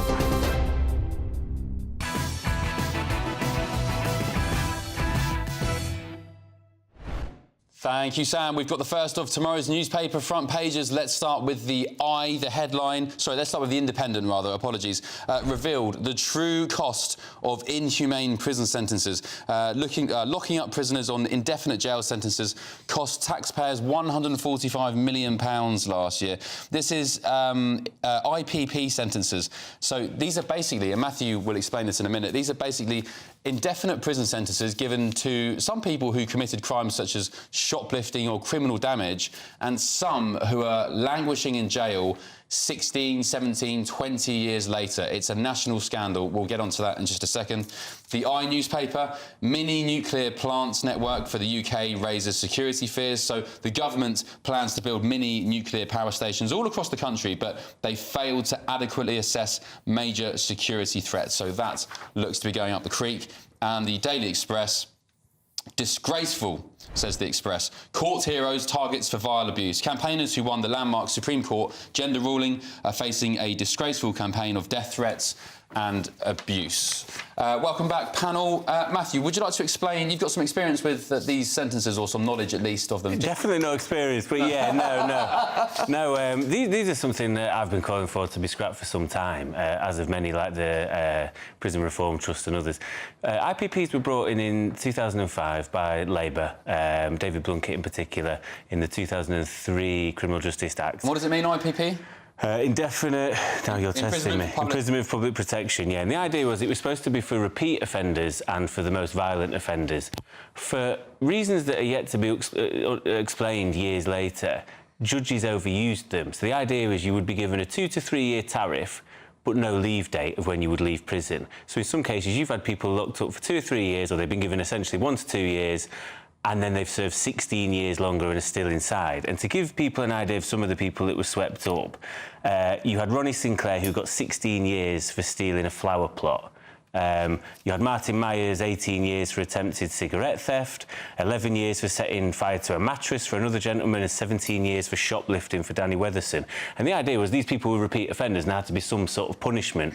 But the psychological torture, and as listed by The Independent, the expense at the taxpayer of keeping these people in prison who really probably shouldn't be there, they've done their time, is astronomical. So why haven't governments, why hasn't Labour, it was under Gordon Brown, you say? Yeah, that's right. For example, why hasn't Keir Starmer or Labour, they're in power now, I guess, so let's talk about them. Why don't they intervene? Can't these people leave prison? I mean, burning a mattress and serving 16 years so far in prison just seems extraordinary. Yeah, no, it is. And I suppose, in a way, for governments, there's no votes in helping prisoners. We've seen that with the early release scheme. People that don't like the idea of this sort of stuff. James Timpson, the Prison and Probation's Minister, has said, upon becoming the Minister, that he would like to see them scrapped. Why he hasn't, or why he's not been emboldened to be given that power, I don't know. And I can only assume Keir Starmer is someone that's clearly a proper stickler for the law. It winds me up that he cannot see past the black and white of court decisions. Right, yeah. So to be clear, when we say scrapped, they have been scrapped, but then to make sure that everyone who is still on one... They are released. Yeah, no, that's right. And actually, because of the likelihood, which I've been calling for all year, that we will see further further prisoners released early from prison this summer, more likely. I think we're down to about 150 places, 200 places we've got left. You could free up a hell of a lot of places with this as well, about 2,600 people still inside. I mean, to me, it just sounds like an easy win for Labour to make that space in the prisons by letting out people who have done stuff like stolen flower pots, rather than some of the horror stories we were hearing of the kind of people that were being let out last year in those early releases. I mean, there was one guy who helped kill a man the day that he was released. And just, we're talking here about the shocking cost of it and the logistics. But for me, what I find absolutely maddening is just how morally reprehensible this sounds to, as you said, psychological torture, to force someone to say, sorry, you have no idea when you're going to leave, you're here indefinitely, you stole a flower pot or tried to steal some cigarettes and you have to spend your life behind bars. I mean, I do think people should be held to account for shoplifting and behaving poorly, but not out of proportion. The Guardian reported late last year on the case of a poor chap called Tommy Nicol, he stole a car. That was his crime. He stole a car. He was sent to prison under one of these sentences, an IPP sentence, and he told authorities how he was suffering the psychological torture of a man doing 99 years. Unfortunately, Tommy Nicol, described as a beloved brother and a son, he killed himself in 2015 after being refused parole twice, after having served many, many, many years for stealing a car. I mean, we talk about prisoners such as Lucy Connolly, the lady who was banged up for that tweet. She deleted it within a couple of hours. You can talk about Tommy Robinson even as well. And it just, again, another example of there must be hundreds, there are thousands of these IPP prisoners. I think this is the point, Ben, in that sentencing in this country is so fundamentally broken, and the next government, whoever it is, needs to have a thorough look at how people are sentenced. I think two things can be true at the same time. A, you can say that these particular IPPs are an affront to any liberal justice system, but B, we need to get tougher on sentences at the same time. So we should have less hesitation giving proper life sentences for people like the grooming gangs perpetrators who got out after 4 or 5 years in some cases. So I think this is the wrong way to be tough on crime, but there is a right way to be tough on crime, which is tough sentencing, and that's what we need to get to. OK, shall we move on to a story in the Daily Telegraph? It's not on the front page, but apparently it's just dropped in the Telegraph online tonight. It's going to be in tomorrow's newspaper. Two-tier policing row over Palestine march during Passover. Essex police have been criticised for allowing a protest to take place in a heavily Jewish area of Southend. I'll just read the first couple of paragraphs for you at home. Officers displayed a gold standard example of two-tier policing during a pro-Palestine march. That's according to a former Attorney General. On yesterday, more than 300 demonstrators, pro-Palestine demonstrators, descended on a Jewish area in Westcliff-on-Sea in Southend without giving Essex police the legally required 6 days' notice. The area is home to a large Jewish community and contingent, has 5 synagogues where on Saturday worshippers were attending services to mark the end of Passover, which is, of course, a Jewish festival. One group was stopped by officers as they tried to get home from a synagogue, while demonstrators took to the streets as critics accused officers of a disastrous failure in allowing intimidating behaviour. There were no arrests, and, of course, I guess... Look, I don't need to go on. It just kind of echoes what we've seen in London for the last couple of months, where Palestine marchers have been raging through the streets, holding all sorts of vile placards and shouting things. And there's Jewish people there, and the Jewish people are told, you need to leave, you're in the wrong place. Well, Yeah, some people would say that this is an ideological thing, and I think there may be a bit of that. But there's another thing which few people have the guts to say, and that is I think a lot of these police officers are scared of fundamentalist Muslims, and they're scared of the types of people that would often turn up at these Palestine rallies in the way that they would not be scared of people who are, say, supporting Israel, because you don't have that same threat of violence that you get from fundamentalist Islamic protesters. That is the thing, and that is why I think so many police officers will not call out this sort of stuff. I think it's partly because they're scared, but I think that also a lot of the time police will go for the easy option when it comes to policing these protests, but often in a way which is deeply unfair. So, for example, there was a guy who was wearing a Star of David around his neck. I think that he was in the area of a pro-Palestine protest in Scotland, and the police officers were asking him, you know, please take that Star of David off because these people might start on you. And he says, well, surely that's on them. You should be policing them. And they say, oh, well, we've only got a few guys here, so make it easy for us. There was the guy who had the Hamas or terrorists sign, and of course he was the one taken away by the police because it's easy to deal with one person rather than a whole mob of people who were throwing dirt and sticks and whatnot at him. Yeah, agree. Matthew, it's Michael Ellis, the former Conservative Attorney General, who's been quoted in the Daily Telegraph tomorrow. He said, this is a gold standard example of two-tier policing. After Southport, the government committed that all minorities would be protected. The police allowed this march to go ahead yesterday, on Saturday, and then prevented members of the local Jewish community from going about their lawful business. The Home Secretary must call in the Chief Constable of Essex Police to account for this failure. Do you rate Yvette Cooper to get a hold of this kind of thing? I think she has to. I think I am a big believer in freedom of speech. I'm a big believer in freedom to protest. And whether you have my beliefs or my politics or not, you have the right to be able to do that. I think if they've not given the legal amount of time to let the police know, then they've broken the law. Obviously, the protest shouldn't have gone ahead. And ultimately, I understand the police sort of probably stretched, the numbers are stretched and all the rest of it. But you cannot allow things like this to go ahead. And there seems to be something slightly pernicious. And I would agree probably with people on the march that I do think there has been war crimes committed in Israel, in Palestine and Gaza. However, to pick somewhere, if purposeful, that is a high Jewish area, over Passover, there's something deeply pernicious about that sort of action that, for me, quite heavily leans into anti-Semitism more than pro-Palestinian, if you will. Do you think we've got two-tier policing in this country, and indeed two-tier justice? I think we always have had. I think, you know, you look along class lines, race lines, people that are more likely to get a heavier sentence than others. We have had two-tier policing since the end of time, I think. Does it fall along political lines? I don't think it does. I think I would agree with Will earlier that sentencing is way out of whack. I've actually fed into the sentencing review that the government are going to hopefully announce after May. They're worried it would be politically contentious, so that's, you know, tells you what you need to know. I don't know if it'd be worth the paper it's written on or not, but I don't believe that we have a two-tier justice system based on politics, no. Really? No, even after Southport, I mean, the pressure... Obviously, directly, Keir Starmer can't come out and say, I am calling on all judges and magistrates, whoever, to, you know, to give these Southport rioters the full force of the law. But that's pretty much what he did indirectly.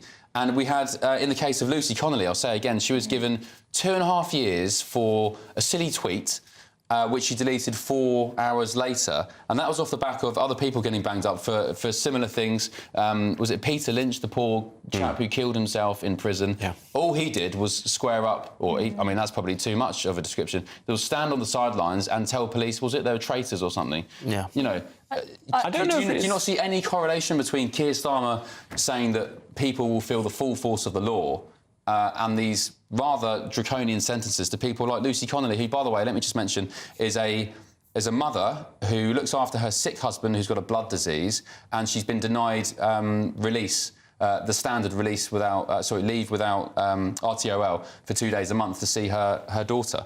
Rottle should always be used in instances where it is beneficial for all sides, and therefore, you know, I think that's something that maybe needs looking at.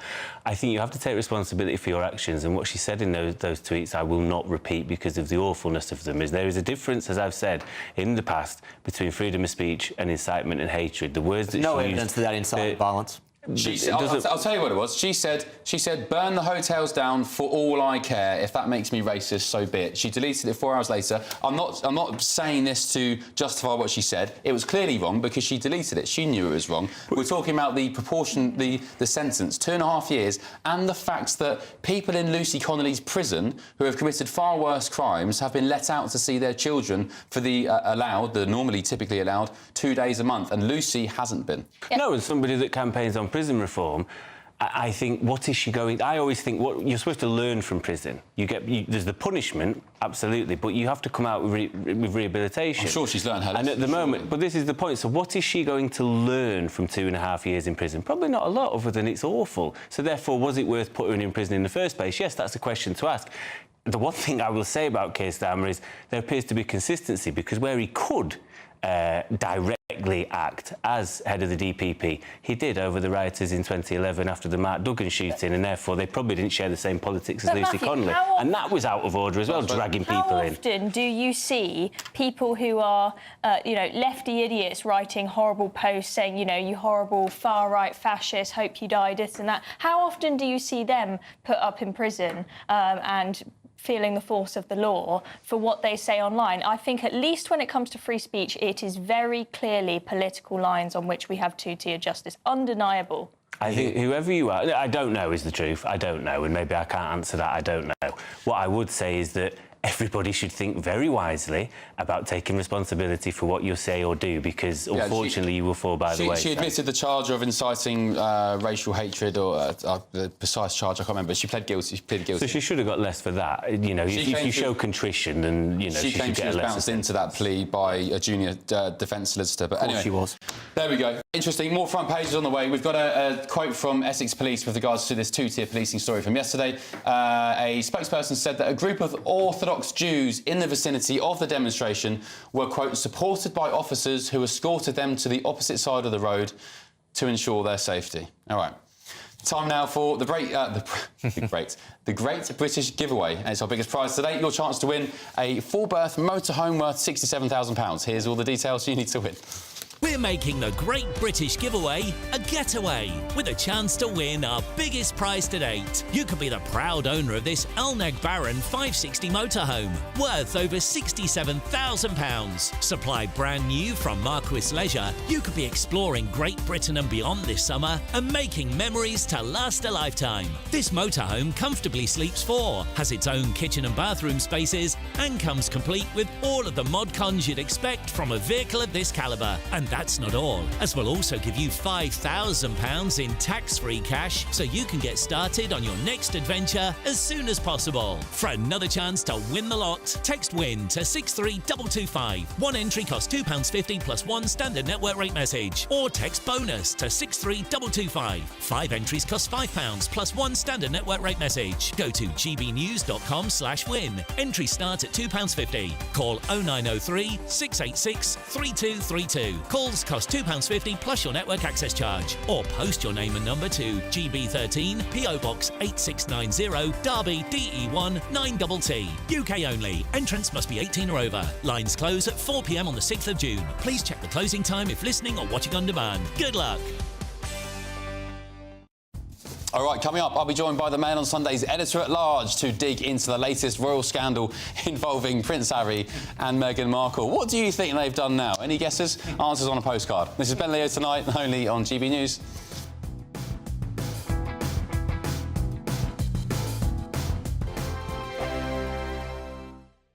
Westminster, the ultimate clique. And you're fighting like rats in a sack. But here on the Camilla Tominey Show, we ask the questions the establishment media is too scared to ask. OK, let me ask you a straight question, because I know you're a straight-talking politician. Whether it's net zero, illegal immigration or law and order, nothing is off limits. You had the power then. Yeah, as I and say, now you've lost it. That's the Camilla Tominey Show, a politics show that's fearless. But no, let me finish my question if you don't mind, because it is my show. Sundays at 9:30, only on GB News, the People's Channel, Britain's news channel. Good afternoon, Britain.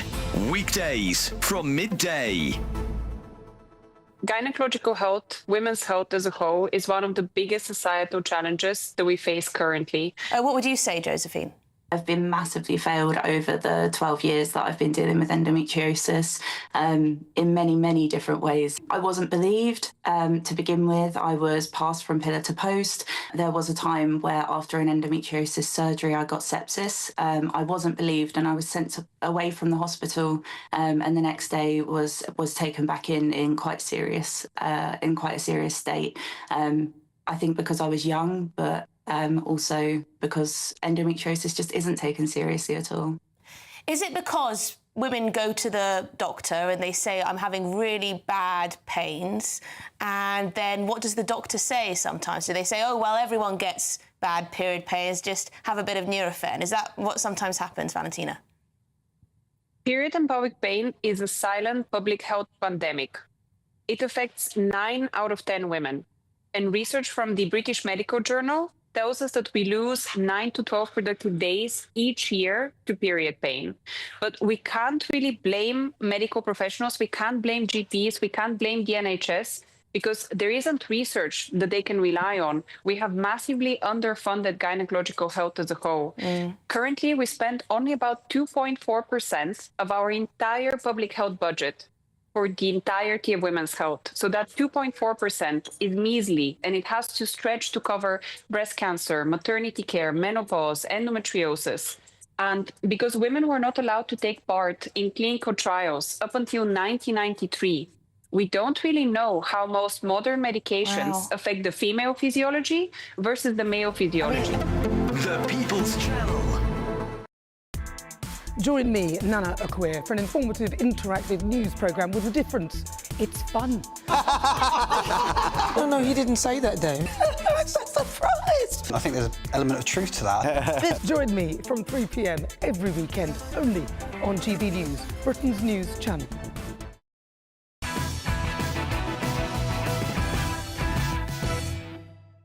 Welcome back to Ben Leo tonight. More papers have just dropped. I will reveal all very shortly. First, though, let's go live to the Mail on Sunday's editor-at-large, Charlotte Griffiths, an all-round royal scoop-getter, to get the latest on Harry and Meghan. Charlotte, they're back in the headlines. What's going on? There's a crisis, apparently.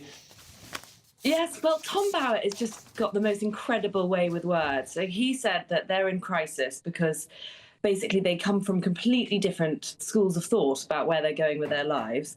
Harry doesn't particularly know what it's like to need money, because of course he's born into royalty, but yet, as Tom Bauer says, he's never had a penny in his pocket, and that's so true about the royal family, especially Harry. You know, when he met Meghan, he was living in Nottingham Cottage. He was living quite a frugal life in some ways because, you know, the royal family don't carry lots of cash in their pocket, and they're always trying to at least present as very frugal people because they know they're funded by the taxpayer.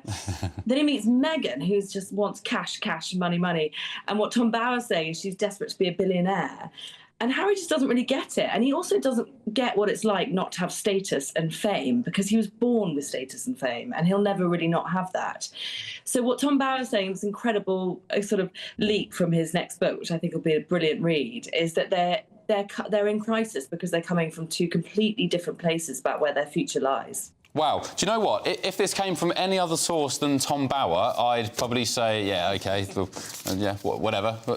Don't really trust it. But Tom Bauer is such a respected legend of the royal game, isn't he? He's written so many books about the royal family. He wrote, what was the book about Meghan from a couple of years ago? I've forgotten the title. Lots of claims in there, which he never disputed. So he is very well connected. So do we think then, Charlotte, that because of the... I mean, Meghan wants to be a billionaire, did you say? That's what Tom Bauer's saying. She wants to be a billionaire, although I don't understand how she's going to do that because her jams are $14 and are already sold out. I mean, even at $14, you have to sell a lot of jams to become a billionaire. And her website it's called a Shop My website. So she's got her As Ever website, which sells 10 things, one of which is jam, as we know. Then she's got this other shop, which is called Shop My. It's quite a low rent you know, it's not sort of website. It's not this amazing, sensational catalyst dream. I just don't see how she's going to become a billionaire. And of course, any moment now, we're going to find out whether her Netflix deal is going to go ahead and be renewed. I personally just can't see how it will be. And there's been revelations in the Mail on Sunday today about how one of her ideas, which was an animated series called Pearl, it looks very likely that it got dropped because it was lifted from an author who's claimed that Meghan plagiarised her book. So it Wow, doesn't feel Charlotte, like the Netflix deal is going smoothly. I haven't. This is the first time I've heard about. Well, I knew about this story a couple of years ago, and I've been sitting on the emails. I think probably from the same author. This is the first time I've heard this from you tonight. I didn't know it was in the Mail on Sunday today. I have emails from somebody who sent me a plan of her own idea for a film, transcripts, the scripts and everything, which looked very, very similar to Pearl. This lady, I can say this now, this lady sent it to Meghan and her team at Archewell, and never heard back. And then suddenly the sort of brief for Pearl came out, and this lady who I spoke to said, goodness me, that's pretty uncanny. Well, it had the same title, Ben, if you remember. Both books are called Pearl. No, this is a massive surprise for me. I'm going to have to check my emails and get this story back out. But yeah, I've been sitting on this story for a long, long time, and the lady didn't want to carry through. She didn't want to do the story, basically. She didn't want to upset Meghan, didn't want to upset Archewell, and it's just been sat in my inbox for a couple of years. But I've got the transcript still. No. Maybe we can regurgitate it next week. I'm really keen to see the Mail on Sunday now. That's interesting. You missed a scoop, Ben. Yeah, well, I tried. It was a big one. I was working on it for a while. Tell us about the Easter Sunday service today. William and Catherine missed it, didn't they? Why did they miss the Easter sort of, I'd say celebrations, but commemorations? Well, I'll give you William's version and my take. My take begins with Prince Andrew. So Prince Andrew was in Windsor with the rest of the family, but William chose to stay in Norfolk and be with his family and not walk into the church with Prince Andrew. I mean, of course, William would say, well, I just want to be, with my kids. It's their Easter holidays. I personally think if he wanted to put on a show of unity for his uncle, then he could have made the effort. He could have flown in by chopper. But clearly he doesn't want to be seen walking into church with his uncle. And in September 2024, William, after much wrangling behind the scenes and a bit of a mistake, essentially, got pictured driving to church with his uncle and was apparently very, very furious about this. I believe he doesn't want a repeat of this at the moment because we all know that Andrew is mired in controversy. So, of course he wanted to be in Norfolk. It's Amner Hall is where they spend Easter, and it's William's sanctuary with Catherine. But if he wanted to, he probably could have shown up at Windsor Castle, Easter church service today, but he chose not to. Charlotte, it's been fascinating speaking to you. I'm frantically Googling the Mail on Sunday story to see if I can get some more detail on Pearl. I wonder if Harry and Meghan have long together in this world. All the signs are there. And as I said, Tom Bower, hugely respected author. Like you, Charlotte, hugely respected royal journalist and scoop getter. Thank you for your company tonight. Have a good weekend. Right, let's run through the front pages very quickly before we discuss them after the break. The Daily Telegraph. Number 10 say, we won't stop pro-trans plotters. This is the two Labour ministers who say that they want to work somehow against the Supreme Court ruling on the definition of a woman. The Times newspaper, the UK boosts munitions to end dependence on the US. By the summer, BAE Systems in the UK will have raised production 16-fold in 2 years, so we're making more ammunition in the UK. Also, this one on the side, Donald Trump is, MPs rather, in Parliament are trying to ban Donald Trump from the Houses of Parliament. We will definitely be speaking about that next. The Daily Mail. Keir Starmer must break his silence on the trans judgment. Of course, we've not heard from the Prime Minister since the Supreme Court. And the Guardian newspaper, UK cancer patients losing out on life-saving drugs due to Brexit, apparently. Stick with me. We'll be back in just a tick and go through all of those juicy stories. Don't go anywhere.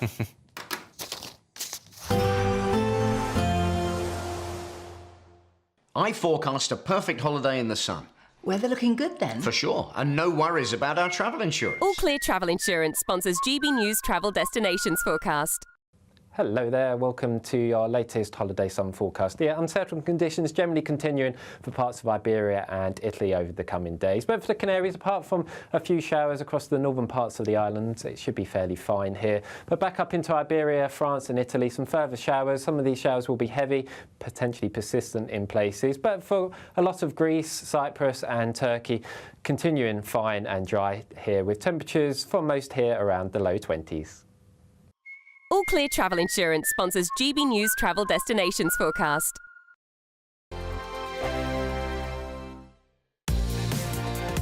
Mornings don't have to be tiresome, especially if you have the right company. Wake up to news as it happens, opinion and debate, and of course, a little bit of entertainment too. Because when the kettle's on, we're on. That's Breakfast on GB News, a show worth waking up for. Every morning from 6 a.m. Only on the People's Channel, Britain's news channel. We'll spread the news, you spread the word. GB News Breakfast, every day from 6 a.m. I mean, it's an absolute first for science in the UK. Of course, it's not actually the first in the world. Actually, there have been 65 children born through womb transplants. But not only is this wonderful for the family concerned, and you know, what a sister, what an elder sister to donate her womb. But there's 15,000 women in the UK who suffer from this Mayer-Rokitansky-Kuster-Hauser syndrome, where they might have healthy ovaries, but unfortunately the womb doesn't work. Real ray of hope for them. The real hero here, I think, as well as the sister, is Professor Richard Smith from the Imperial NHS Trust. He spent 26 years developing this, started a charity, Womb Transplant UK. Wow. So this was all paid for through his charity. Doctors gave up their time for free. 17 hours of surgery, not for the faint-hearted, but lovely result. And the baby is named after the sister, Amy, who donated her womb, and her middle name is Isabel, who's after the surgeon who essentially transplanted that womb. And to do that, you had to connect all of the tiny little blood vessels with minuscule stitches. I mean, it's incredible, isn't it? It really is. It is incredible. But, Anna, I put it to you, what would you say to people who would say, what is the point of this? Because you're not going to be able to provide this on the NHS. We can't afford to. Well, as I said, that was one of my first thoughts, I have to say, when I was looking through this, and the fact that this professor has spent 26 years and actually started a charity. There are going to be a few more of these coming, but they're not going to be funded by the NHS. They are going to be funded by charity. GB News, the People's Channel. The royal family is an enduring symbol of tradition, unity and pride for Britain.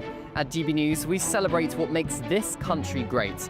In our new Royal Newsletter series, you can join me, Cameron Walker, for Inside the Palace, an exclusive look every week that takes you beyond the gates and brings you the very latest from those at the heart of the monarchy.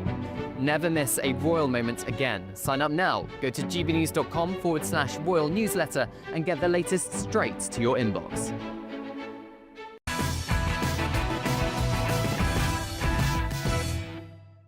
Welcome back. Let's look at the front page of the Times newspaper tomorrow. The main headline is the UK boosts munition to end dependence on the US. So BAE Systems in the UK will start producing more ammo to stop relying on the United States. But the story that caught my eye is the one on the right-hand side in the column. Bar Donald Trump from the Houses of Parliament, MPs demand. So MPs and peers have launched a campaign to block President Trump from addressing Parliament, accusing him of being a liar who's disrespected Britain.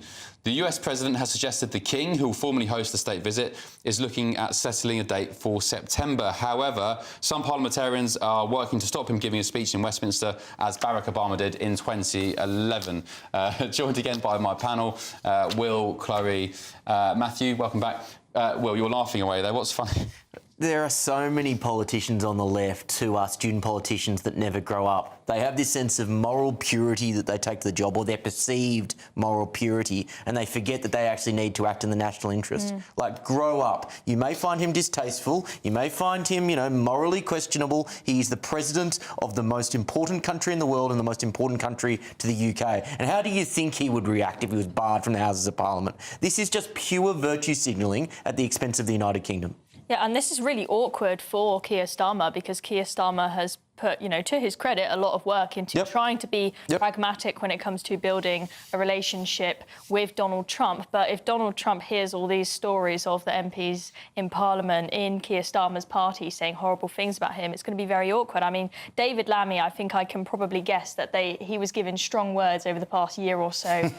Shut up, go away, sit in a cupboard and don't say anything stupid. But they can't stop them all, especially in the area where we have Twitter and MPs can say whatever they want. They can't control all of them. Matthew, any thoughts? Plenty. No, I think... listen, the MP involved, it seems, at the bottom of the piece is Kate Osborne. I like Kate. I get on with Kate. I think she's a fairly decent MP. And Lord Fawkes as well, by the way. I had a run. He's in the Lords. Yeah, I love you. I had a run-in with him on GB News. It was very amicable, but he tried to ambush me and pick me up on some things. I think I won. No, I don't know if it's a good use of parliamentary time for Kate and the constituents in Jarrow. I also think because she's on the left of the party, she's not really on the in. Keir won't be that worried. He can sort of... Also, he's not due to speak. Maybe he is when he comes, I don't know, but there's no plans for him to speak. And also, if you really want to make a point, I think it's a lot less effort and probably more powerful if you all get up and walk out, sort of the 40 or so left-wing MPs that don't want... Maybe the Greens will join. Because the other thing is you're hitting Trump where his ego is, because he loves the idea of crowds and pomp and whatever. I no need to do this whole grandstanding. Just make your little... excuse and go. No blimps this time. No blimps, yeah. So a message has been sent to Lord McFall, who's the Lord Speaker, and this is from a group of MPs and peers, who said it would be inappropriate for Trump to speak, and it's coordinated by Lord Fawkes, who I mentioned a minute ago. He's been on this show before with me. He is definitely of a left persuasion. He served in Tony Blair's government.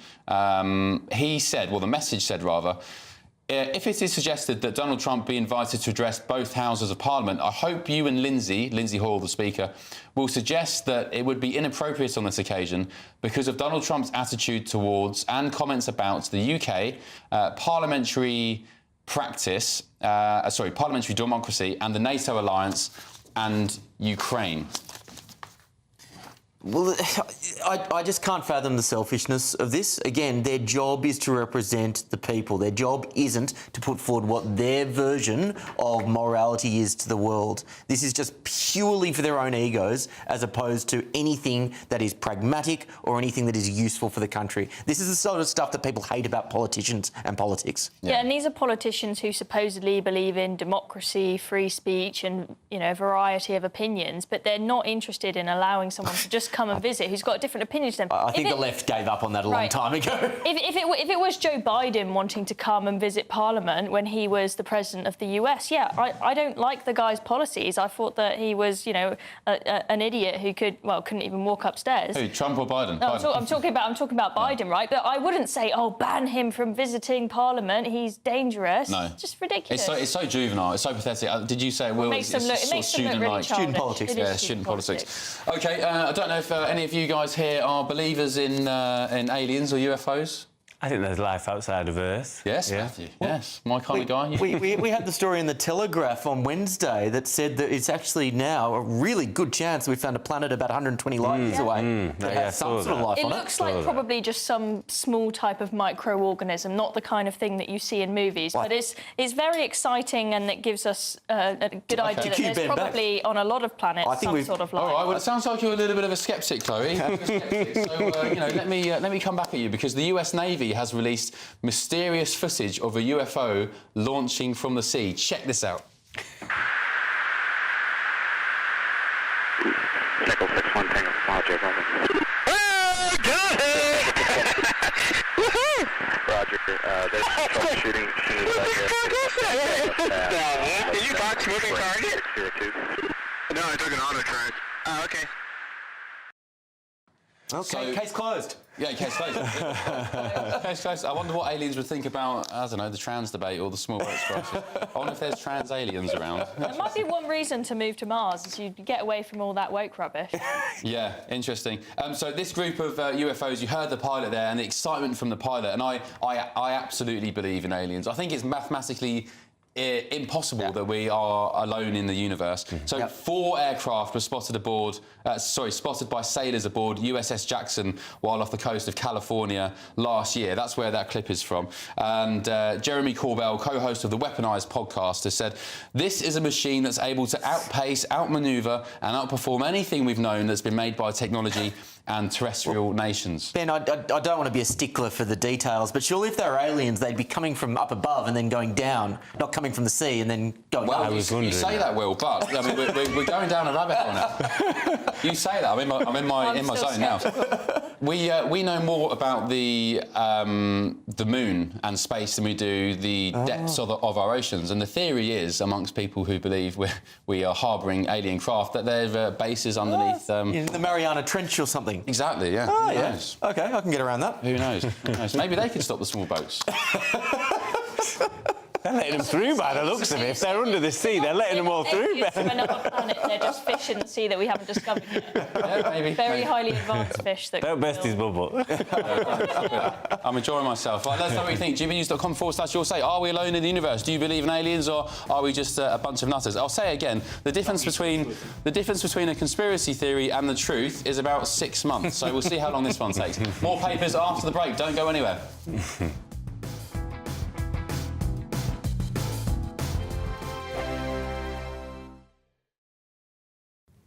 Hello, here's your latest weather update from the Met Office for GB News. During the week ahead, we'll see a mixed bag of weather. Most places seeing some warm sunshine, some showery rain too though, and things starting to quieten down later on in the week.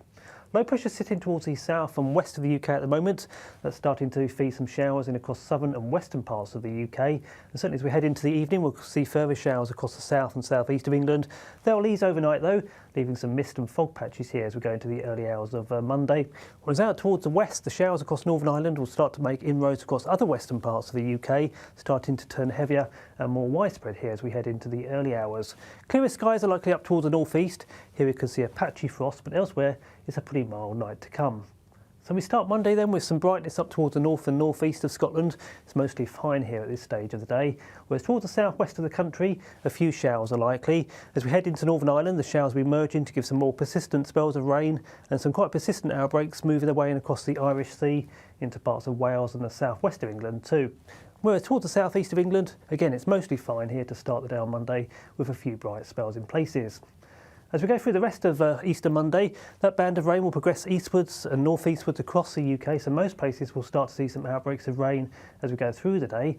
Notice towards the south and west, those skies do start to brighten, but that will also allow some showers to break out. Some of those could well turn heavy, even thundery in nature in places.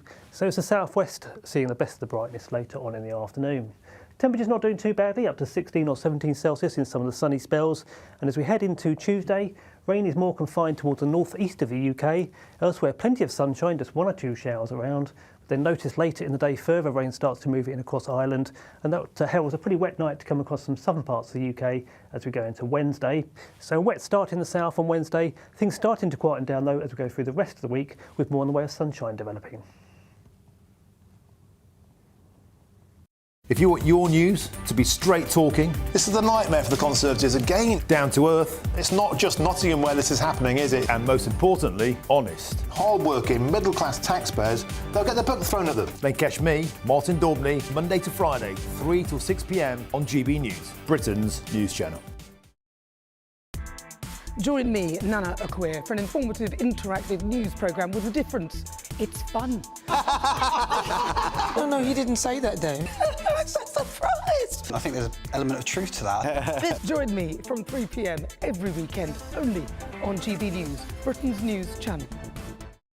We're proud to be GB News, the People's Channel. And as you know, we always love to hear your views. Now, there's a new way of getting in touch with us at gbnews.com/your say. By commenting, you can be part of a live conversation and join our GB News community. You can even talk to me, Bev Turner, or any of the members of the GB News family.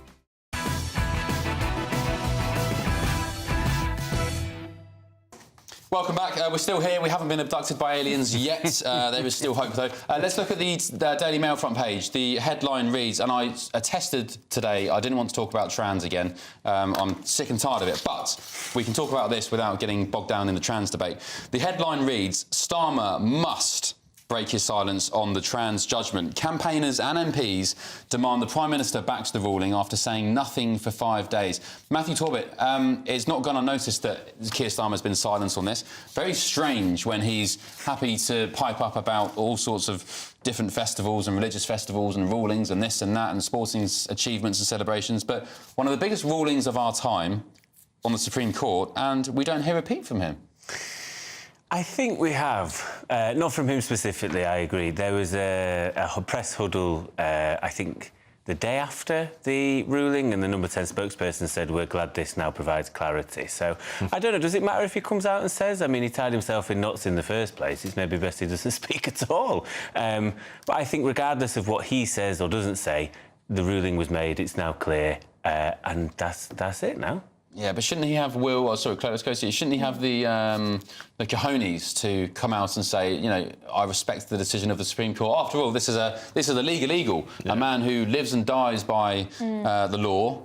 He's been silenced on it. It's bizarre. Well, I would love Keir Starmer to come out and say this is a fantastic ruling for women, this is great for women's safety, but I completely understand why it is in his best interest not to do so. The trans issue has been very, very awkward for him because there is such an array of an opinion in his party. No matter what he says, he's going to upset people. You saw this in the run-up to the general election. Keir Starmer being classic flip-flop Starmer, with constantly changing their policy towards trans in their manifesto and whatnot. And so I think he's probably quietly having a sigh of relief, thinking, OK, now this is something independent, not in my opinion, that I can refer to and say, this is what they've decided, I'll respect the decision, but it's nothing to do with my opinion. Yeah. But he's going to struggle with, you know, quelling a lot of talk on the backbenches. We've got on the front of the Daily Telegraph, Number 10, we won't stop pro-trans plotters. So it's not necessarily going to be an easy ride for him, but he's got to... he won't struggle. He's going to come back and pretend he thought this all along. You better believe he's doubling down. To be completely independent on this, I think. Yeah.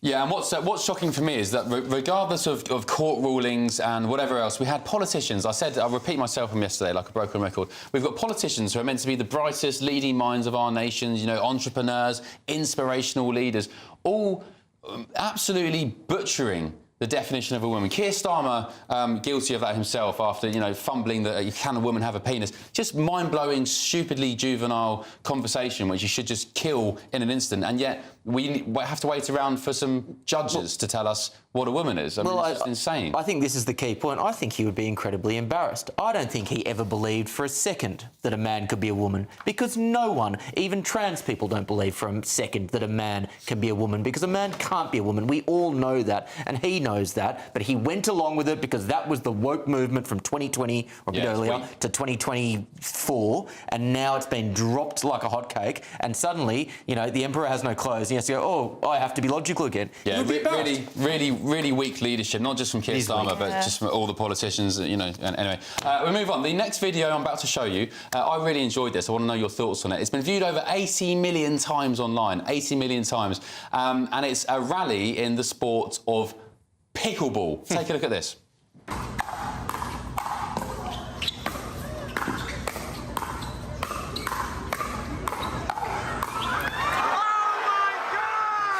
So that was the end of a massive, massive rally. It was about 30, 40 shots. Anyway, this has been viewed 80 million times, as I said, and all the commentators, well, most of them were saying, oh, my God, what an amazing rally. But if you watch the full clip online, it's very easy to find. It was the most... I play a lot of tennis, and maybe I'm being a bit of a Scrooge here, but the ladies were just whacking it to each other and not trying to place the ball or win the point. And it just, I don't know, it just kind of exercised me, because it wasn't an amazing rally at all, but it's had 80 million views. Do you guys play pickleball or paddle? I had my first paddle game a week or two ago. It's great fun. It's now the kind of trendy sport, and it's one of the up-and-coming sports, you know, for the, you know, Chelsea and Fulham set. It's good fun, actually, yeah. Lots of Formula 1 drivers like paddle. Any sports? I play tennis. There's a concern that paddle's taking over tennis. Yeah, certainly lads I know living back by Canary Wharf and places like that, the whole finance bro thing's paddle. Not for me, you're all right, thanks. And Chloe, you're a keen rower, aren't you? Are you a rower? Kayaker. Kayaker, sorry. You're in the dog tunnel. That's the worst thing that you could say I'm to a sleeping in the car tonight. but yeah, that doesn't require me to keep up any rallies or have any proper hand-eye coordination. OK, interesting. Listen, thank you for all your company over this weekend. It's been pretty busy for me. I did the Easter special today and yesterday and the show last night. But look, thank you for sticking with me. Really appreciate it. And I'm glad I've got my voice. Will, Chloe, Matthew, thank you very much for your company. On standby is Leo Curse with Headliners. Leo, what's in store? We've got a cracking show coming up, Ben. We've got Cressida Wetton and Kerry Marks in the panel, and we're going to be talking about Labour's plot to overthrow the Supreme Court trans ruling. I know people might be a bit bored of the trans stuff, but it's all made the mentally ill gender goblins very angry. They've been throwing death threats around, defacing statues, and now Labour are looking at overthrowing this ruling. And Keir Starmer hasn't come out and said anything. He's a man who doesn't know. He has to focus group whether a woman has got a penis or not. I don't know how he got into a position of leadership. He just goes with the wind. We've also got Meghan Markle, who apparently screamed at the gardener, and the Queen had to step in to stop the gardener getting a hoe in the face. Oh, poor lad. Poor lad. Thanks, Leo. Look forward to that. Just one quick comment on aliens. I'm not going to let this drop. So, John, you said if aliens are smart enough to come from other planets to us and back again, why would they want to make contact? We starve each other, kill each other, etc., etc. And somebody else has said, the lefties are alien to me. They live on another planet. There we go. We'll end on that bombshell note. Thank you for your company. I'll see you next week. Now, though, here's your weather. Good night.